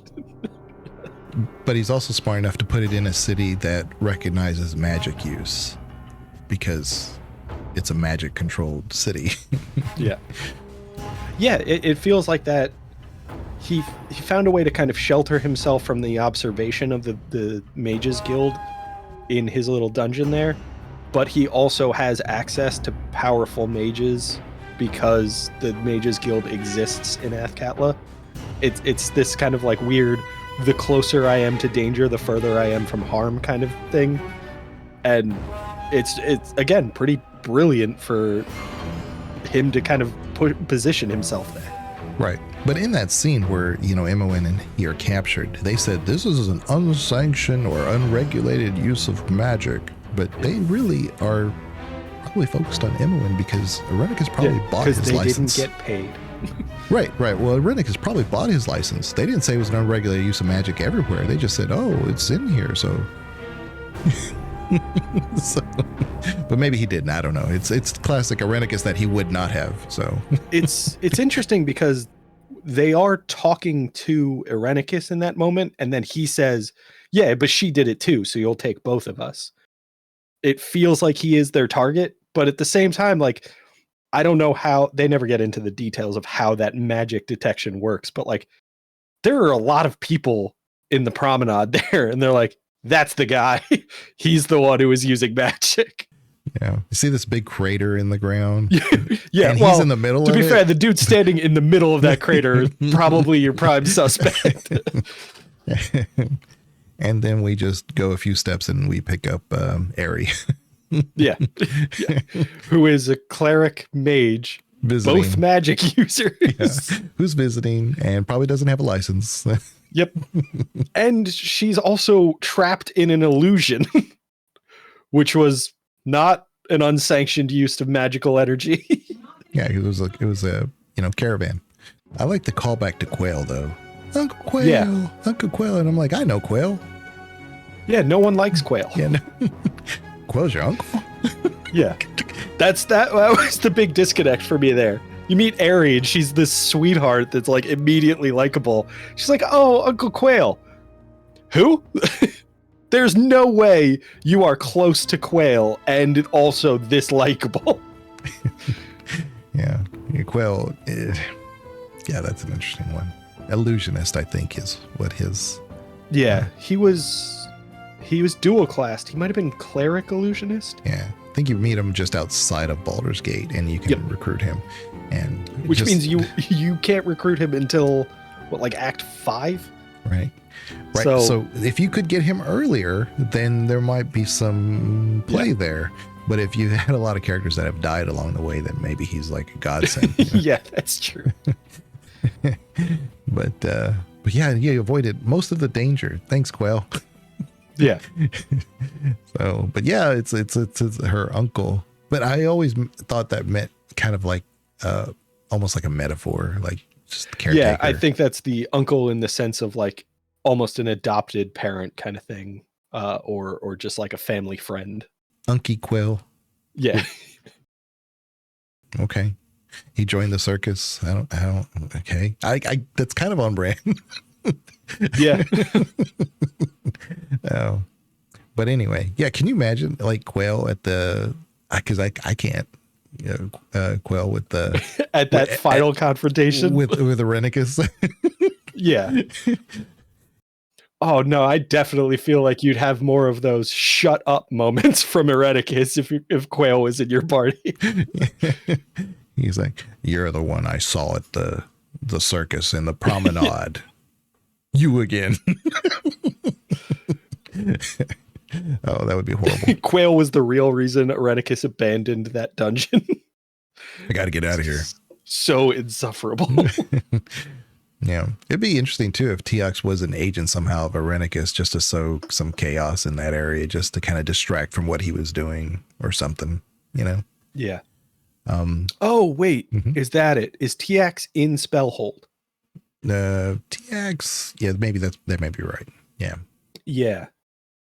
Because I definitely remember him being in Baldur's Gate 2, but I can't remember exactly how. I don't remember the exact name of the gnome that took hold of the circus. Don't remember him. I can't remember that either. But he wasn't. I don't think he was a callback to anybody in BG1. Just don't remember. Yeah, I think Quail's your callback in that moment. They didn't double up. Yeah, Uncle Quail and Ari and the fight against Irenicus. That would be a sight. Yeah. Get him, Uncle. and so if you have a child with Ari, I mean, is Uncle Quail somehow related? Great Uncle Quail. Oh Lord. Oh. I would be curious to see let's make sure I get the name right. Kagain in that final fight.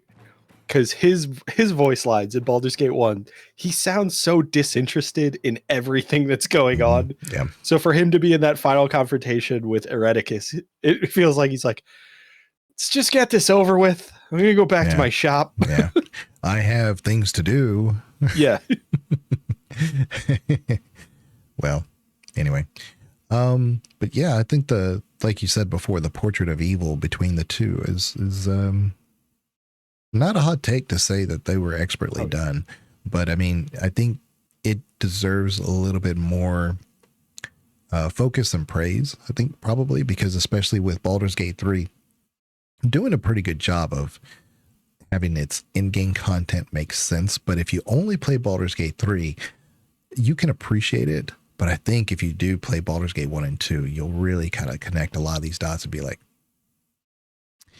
it performed. It may be a little underperformed, but it still tied the ties really well. So, yeah. Anyway. And that's why they say there won't be a DLC, which makes sense to me because you're already kind of at in-game, in D&D rules. You're basically godhood after this point. So, yeah, it's that's one of those ones where like I think it's mechanics that are the tricky part to build DLC for, whereas they could definitely add story. They could do more with that. But trying to build a DLC, especially one that's not just exclusively after endgame content. So like the way that say Elden Ring introduced DLC is like, oh, you just need to beat this boss and then you can progress into the DLC. But if you've played through everything else, you might be kind of overpowered, so everything needs to scale up. But then that means you can access post-endgame content at low level. That's a tricky one to navigate. but I will say, like I said, if Jurgle is going to be our opponent, you would have to be that type of character. But all your other companions can't be that way. Maybe you can, but yeah, but then you get into the Final Fantasy 15 thing, and it's like all these people you've recruited along the way, they're not a part of this next sequence. They're going to sit this one out. yeah. That's why I don't know. I can't think for Larian. Larian is going to, obviously, they know what they're doing. They have a new game in the works they're not telling anybody about. Maybe it's another Baldur's Gate series type game, kind of like Jagged Alliance did or whatever it was. It's a Baldur's Gate story, but Dark Alliance, Dark Alliance, not Jagged Alliance, Dark Alliance. Yeah, that's something. I think that's something we've talked about. More exploration of the Sword Coast and the Forgotten Realms would be wonderful. Not everything needs to have the Baldur's Gate title, especially if it's got nothing to do with Baldur's Gate. But Baldur's Gate definitely does have to do with Baldur's Gate because it even has to do with Baldur's Gate Baldur. 1 and 3 have something to do with the city. Baldur's Gate 2 doesn't really have something to do with the city, but it is very much a continuation of Baldur's Gate 1. But Baldur's Gate 3 specifically does reference Baldur and what happened to him. There's this whole lore of like how the city even get its name. And he was a kind of like a pirate who founded the city that was already kind of founded, but he just basically, found this wealth when he went across the sea, kind of like Columbus going across the sea, and he came back with all this wealth, and he used that to build the city. And then he goes off again and mysteriously disappears. Now we know what happened to him. It also turns out that he's a dick. Yeah, right. But now that when you say Baldur, there's never been a truer Baldur's Gate game if you're talking about the title alone than Baldur's Gate 3. Although I will say that is optional content that maybe not everybody has explored. Spoilers. That digging into who Baldur is or Balduran is and how Baldur's Gate came to be is very detailed in Baldur's Gate 3, but you can play through a complete playthrough and miss it. So some people might not know it's out there. I highly recommend going and exploring that quest. It's awesome.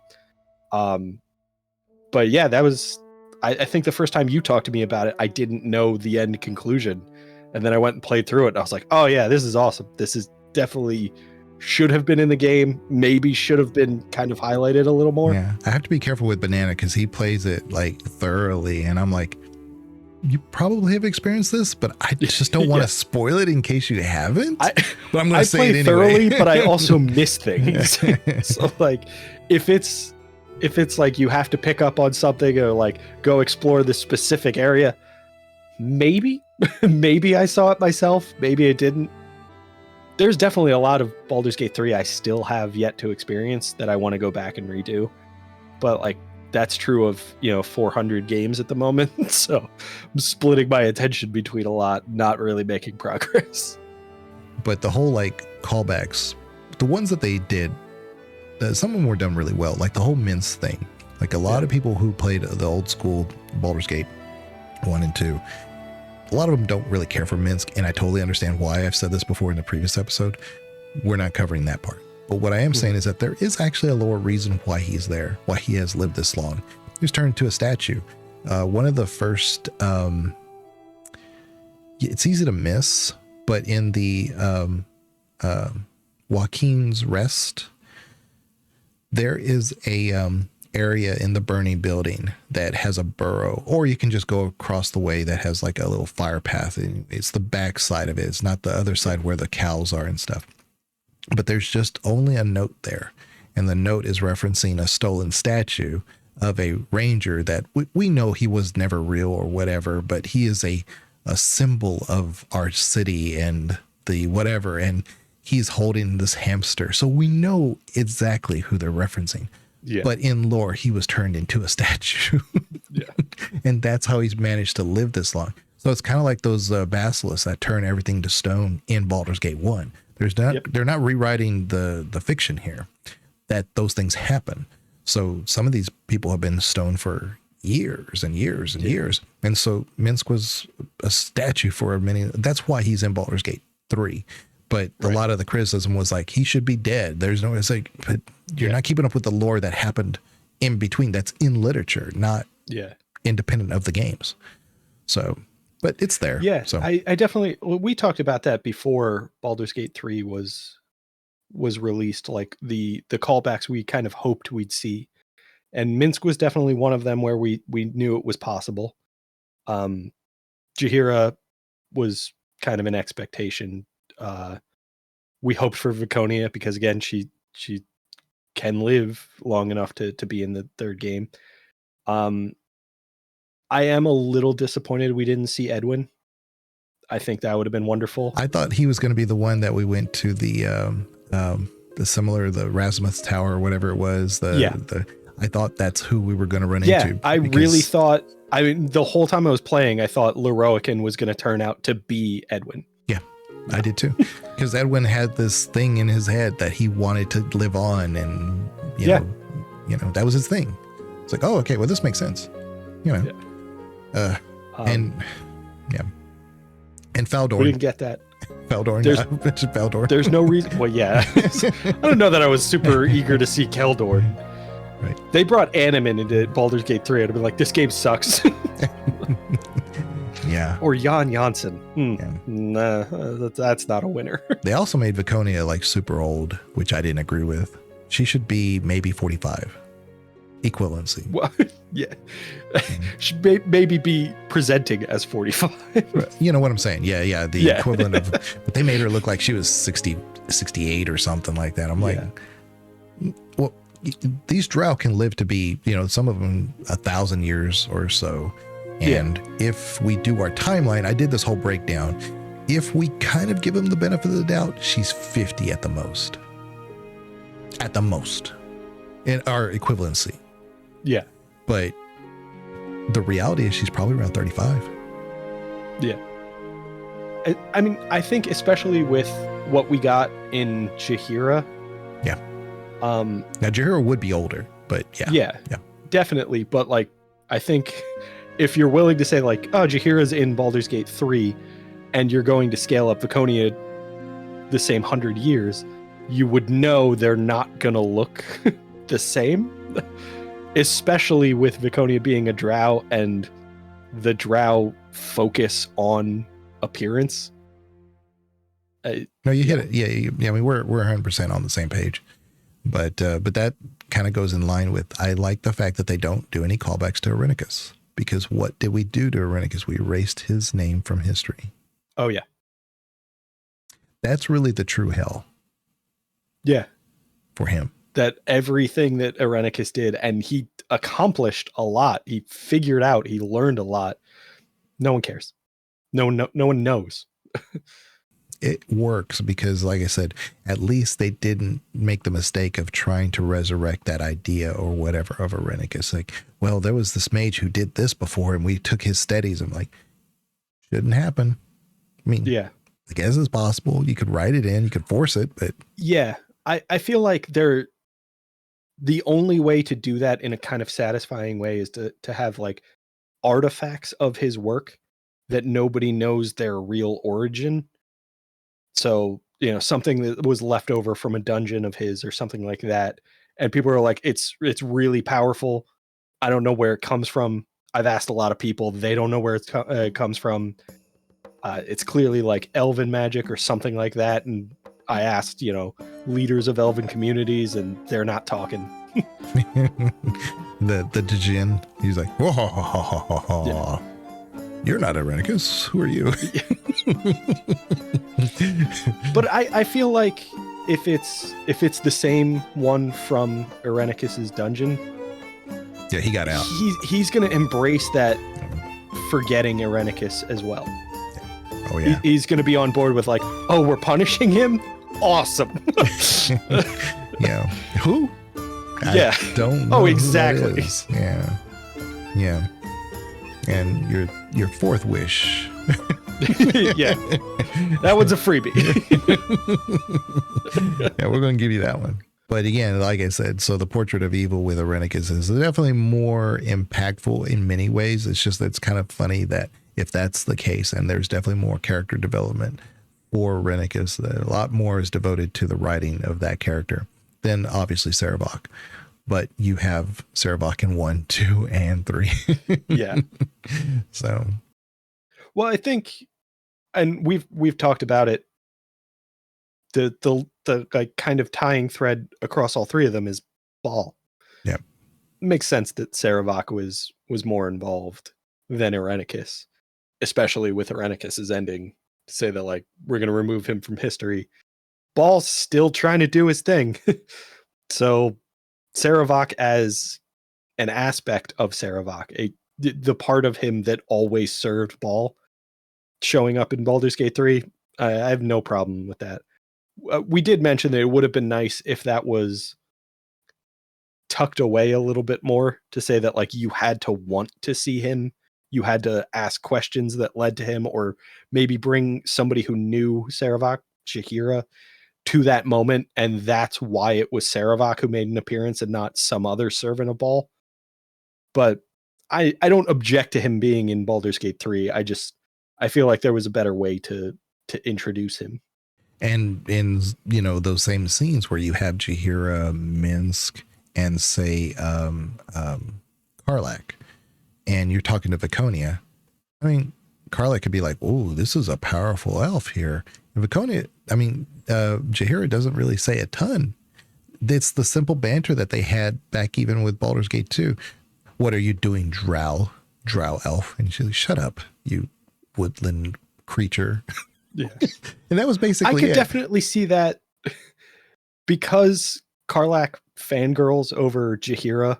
I feel like she would know who Viconia is if you're opening it up to the idea that Viconia was also part of that party. But I don't think they entertained that idea that Viconia was ever on the side of the hero for Baldur's Gate 3. But that also tells me that they didn't do their due diligence and write where Viconia's story was going to go. They just made her an endpoint. Yeah. Which is pathetic. Pathetic, Larian. You heard me. Yeah. Get your shit together. You don't take my top game of the year, Baldur's Gate 3. Go fuck yourselves. you get a pass because she was in the game. Yeah. But you lose the future passes if you don't develop these characters better. Yeah. No. It's definitely, Viconia is definitely like top 2. I said top 3 before, but I think she's definitely top 2 either NPC companions of all time. She's just, there's so much there. There's so much there. And like I said, I can include it with Baldur's Gate 3. This is not a Viconia video. This is obviously Sarevok and Irenicus. Every video is a Viconia video. But every video is a Viconia video. Exactly. We're going to be talking about Stardew Valley, and I'm going to bring up Viconia. You know what would make this game better? Stardew Valley companion tier list. Viconia is still S tier somehow. And if I could, so you would talk about Dragon Age, and I would say, if we could have a cleric like Viconia in it, yeah, that would make that game so much better. And I'm not wrong. But whatever.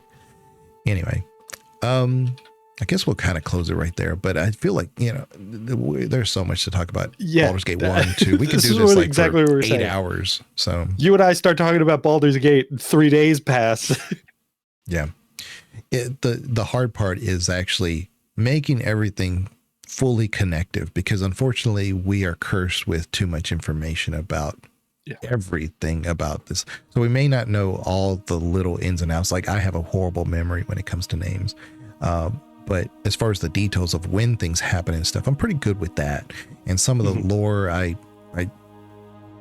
can connect. Sometimes I misconnect some things, but for the most part, you and I kind of are cursed with the information that is superfluous, and we feel like it may be material. And I always feel like I can make this work. But yes, when retaining we talk about useless information is like my entire personality. So yeah, I agree. But if you like to hear useless information on demand on YouTube, and we're on Spotify, Amazon Music, and iTunes. Okay. We're also on Podbean, which is where we do our audio podcast from. So if you are acquainted with Podbean, which most people aren't, but it's kind of a depository where a lot of places try to project, but they do their own podcasts there too. If you know that, it's in our links, so you'll see it there. You can hear us there. But if you like that kind of stuff, like this rambling, I guess, then we're your channel. Yeah. If you like rambling, this is the channel for you. Yeah. I mean, I would love to just do a ton of more Baldur's Gate 1 and 2, but I don't like doing a lot of stuff without Com. It's just that sometimes he's not available, and this is the way we kind of fill those gaps. So, Yeah, this is the one game where, you and I connect on it, and Com has not finished his playthroughs yet. So it feels like the most appropriate for us to discuss when he can't make it. Which is funny, because the way I discovered Com is because he was playing Baldur's Gate 1. Yeah. And he was doing it traditionally, and I thought, this is great. This is how in my opinion, you should play it. You should want to discover things. You should want to explore things. And he does a lot of things more of like almost an unintentional canon playthrough. And that's, that's what he did. So. It is interesting talking Baldur's Gate with Com, who does not know half the characters we reference, because there's so much optional content that you don't go to Peldvale, you don't recruit Viconia. If you don't go to High Hedge, you don't meet Kevin. So yeah, so that's what I was saying, is that if you don't know to do that stuff, you don't even know that Bronwyn was a playable character unless you get the stone to flesh scroll and do all that. And then now that kind of gives you like the foreshadowing of what's in the next area and how to address them. So unless you're the player character, in which case if you turn to stone, then game over. But I thought it's always funny because Com goes through that what is essentially a canon playthrough. He meets Imoen immediately out of Candlekeep, goes to the Friendly Arm Inn, recruits Jahir and Khalid, goes to Nashkel, recruits Minsk, goes to the Knoll Stronghold to get Dynahair, and then progresses through the rest of the story with that party, which is the fake canon party. But it's very amusing that Com kind of like, the game told me this is what to do, so I did it. Yeah. And like I said, that's why it's important to play Baldur's Gate multiple times, if you like the game, of course. But once you play it more than once or twice, you'll be like, oh, this is infinitely interesting. Now, back in the day, we didn't have like a ton of games like Baldur's Gate to pull from. Yeah. So if you like Baldur's Gate, what else were you going to play? I mean, if you go play Icewind Dale, there's no story. I mean, good. If you like just Baldur's that Gate definitely playstyle, encouraged you to experiment in a way that Icewind Dale did not, because Icewind Dale doesn't have companions. You build the whole party, so they didn't have to build stories for everything. You made the story in your head. Yeah, and there were no merchants. You just had to collect everything until you somehow miraculously found somebody to sell them to. Yeah. So, yeah. Icewind Dale sucks. I wanted to love that game. The art is great. The music is great in Icewind Dale. The mechanics, there's a few extra spells and things that you have in Icewind Dale that you don't have in Baldur's Gate. So if you had all those things also in Baldur's Gate, man, it's even a better game. But nobody would have been surprised that they were coming up with Baldur's Gate 3 20 years later. Right. Yeah. Or a reboot or a remaster or a remix, whatever they call it. A remix. Greatest hits. Yeah. Instead, we get the enhanced edition with Dorn. So thanks. Oh. Seriously think Dorn was just Beamdog being like, we could break all of the rules. Fuck you. Yeah. Yeah, exactly. Like, we get the rights. Yeah. You don't. Shut up. Yeah, I think that's kind of where we're stuck with that, because somebody has the license and it's probably in somebody's hands that doesn't have the ability to create something like Baldur's Gate 3 for Baldur's Gate 1 and 2, you know? Yeah. So that's ultimately what the issue is. So, Yep. Thanks, capitalism. yeah. But that's why we're hoping that maybe the next Larian game, which if I'm not, I would be shocked if it's something else entirely. Everybody expects them to go straight back to the Forgotten Realms because it was so successful, but that's just not Larian sometimes. Sometimes Larian is like taking the road less traveled. I would love to see them go back to the Forgotten Realms in a kind of disconnected story. Something this? in How about this? Waterdeep. Icewind Dale 3. But do it right. Like, they would get a free pass from me. Now you have me. Do it right was not part of Icewind Dale Water 2, so now I'm interested. Now you have a full story to work with, because there is no story. Not really. I mean, there is, but yeah. But nobody knows it. Yeah. You get dragon eggs you could collect. There's the Wizard's Tower, and there's a whole bunch of really great stuff going on in Icewind Dale. But you're basically making the story as you go in your head, like why you're even here. So yeah. It was a great scene. Is that whole north, like Viking-esque type thing. I think Barbarian from Diablo 2. It was a great area, great scene. Just so much potential. Potential. So yeah, Larian is like, surprise, Icewind Dale 3. Let's do it.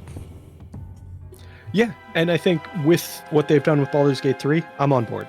They've shown they can really make it work. Mm-hmm. Yeah. So, yeah. And it's the furthest northern portion, I believe, of the Sword Coast. So it's just above all that area. So you could still have some tiebacks. Some. Yeah, I think there are references across the games to each other. So yeah, you could absolutely do that. Nailed it. Called it. Larian's next game is Icewind Dale 3. Mark my words. Do it, Larian. They're going to announce their next game. It's not in the Forgotten Realms at all. People are going to come back to this video, comment like, you guys are idiots. It's going to be Cyberpunk 3077. That's exactly what I was going to say. It's Cyberpunk. It's Steampunk 2077. Yeah, Steam Cyberpunk 2077. Oh boy, we're just going off a tangent. But anyway, Irenicus and Sarevok. Go play them, go watch them, pay close attention to them. Yes, if you're doing any kind of like game design, story writing, just even if you're just a writer, a generalist writer, you can appreciate where they take that story. And there's so much being shown to you of how to do that right. Spoilers potentially for a future episode, because I want to talk about video game villains in general. Irenicus will be near the top of that list as far as just general video game villains. He's so well done. Yeah, like Dark Link. Not on the same page, same level. No. Okay. I don't. Beyond being frustrating, I don't know shit about Dark Link. He's in Zelda 2. That's what all you need to know. He's your shadow. He's also in Ocarina of Time, and he's infuriating in both of them. Yeah. All right. Well, we will check you guys later. Please subscribe. Please comment. You can like if you want. If you don't like, definitely downvote. Yeah. We got one downvote on the Baldur's Gate video early, and it was there. And so for the longest time when we didn't have any views, but then later on it turned into a like. So I'm assuming if you downvote it, which is fine. Well, this is not Reddit. If you don't like it, that's fine. But if it's a mistake, go back and watch the video. Maybe you'll like it. Kind of like Baldur's Gate. No, I truly think that if you're downvoting one of our videos, which nobody's saying you shouldn't. if you are welcome to disagree with us. I would love to see a comment. Oh yeah. I mean, I can't make demands of people, obviously, but like, if there's something you don't like, something you disagree with us on, share. Because I mean, I'm open to the idea that I'm wrong because of how often I'm wrong. So if you disagree with me on something, you could still be right, and I might come around to your way of thinking. It might not seem that way because I come across as an arrogant douche, but I am definitely open to hearing other opinions, and I'd love to hear your reasons. So please share. If you have a different take, what I think me and Banana are trying to say is just please tell us, because we love the banter. We love the banter. If you hate us, that's one thing. If you disagree with us, feel free to explain. Like, subscribe, and downvote Andromeda. It is not Mass Effect 4. I'm telling you right now. I have a lot of people that have argued with me on that, and it's not because I don't like Andromeda, I don't call it Mass Effect 4. It's because BioWare themselves did not call it Mass Effect 4. So stop calling it Mass Effect 4. Yeah. It's Mass Effect Andromeda. They did not call it Mass Effect 4 Andromeda. So I think that title clearly explains what BioWare was trying to do. Mm-hmm. It's set in the Mass Effect universe. It's not a continuation. Right. There are references to, obviously, Mass Effect 1, 2, and 3, but loose at best. Yeah. Liara is the only real strong tie. That's it. Yeah. Anyway, I will check you guys later. Y'all take care. Yeah. Bye-bye.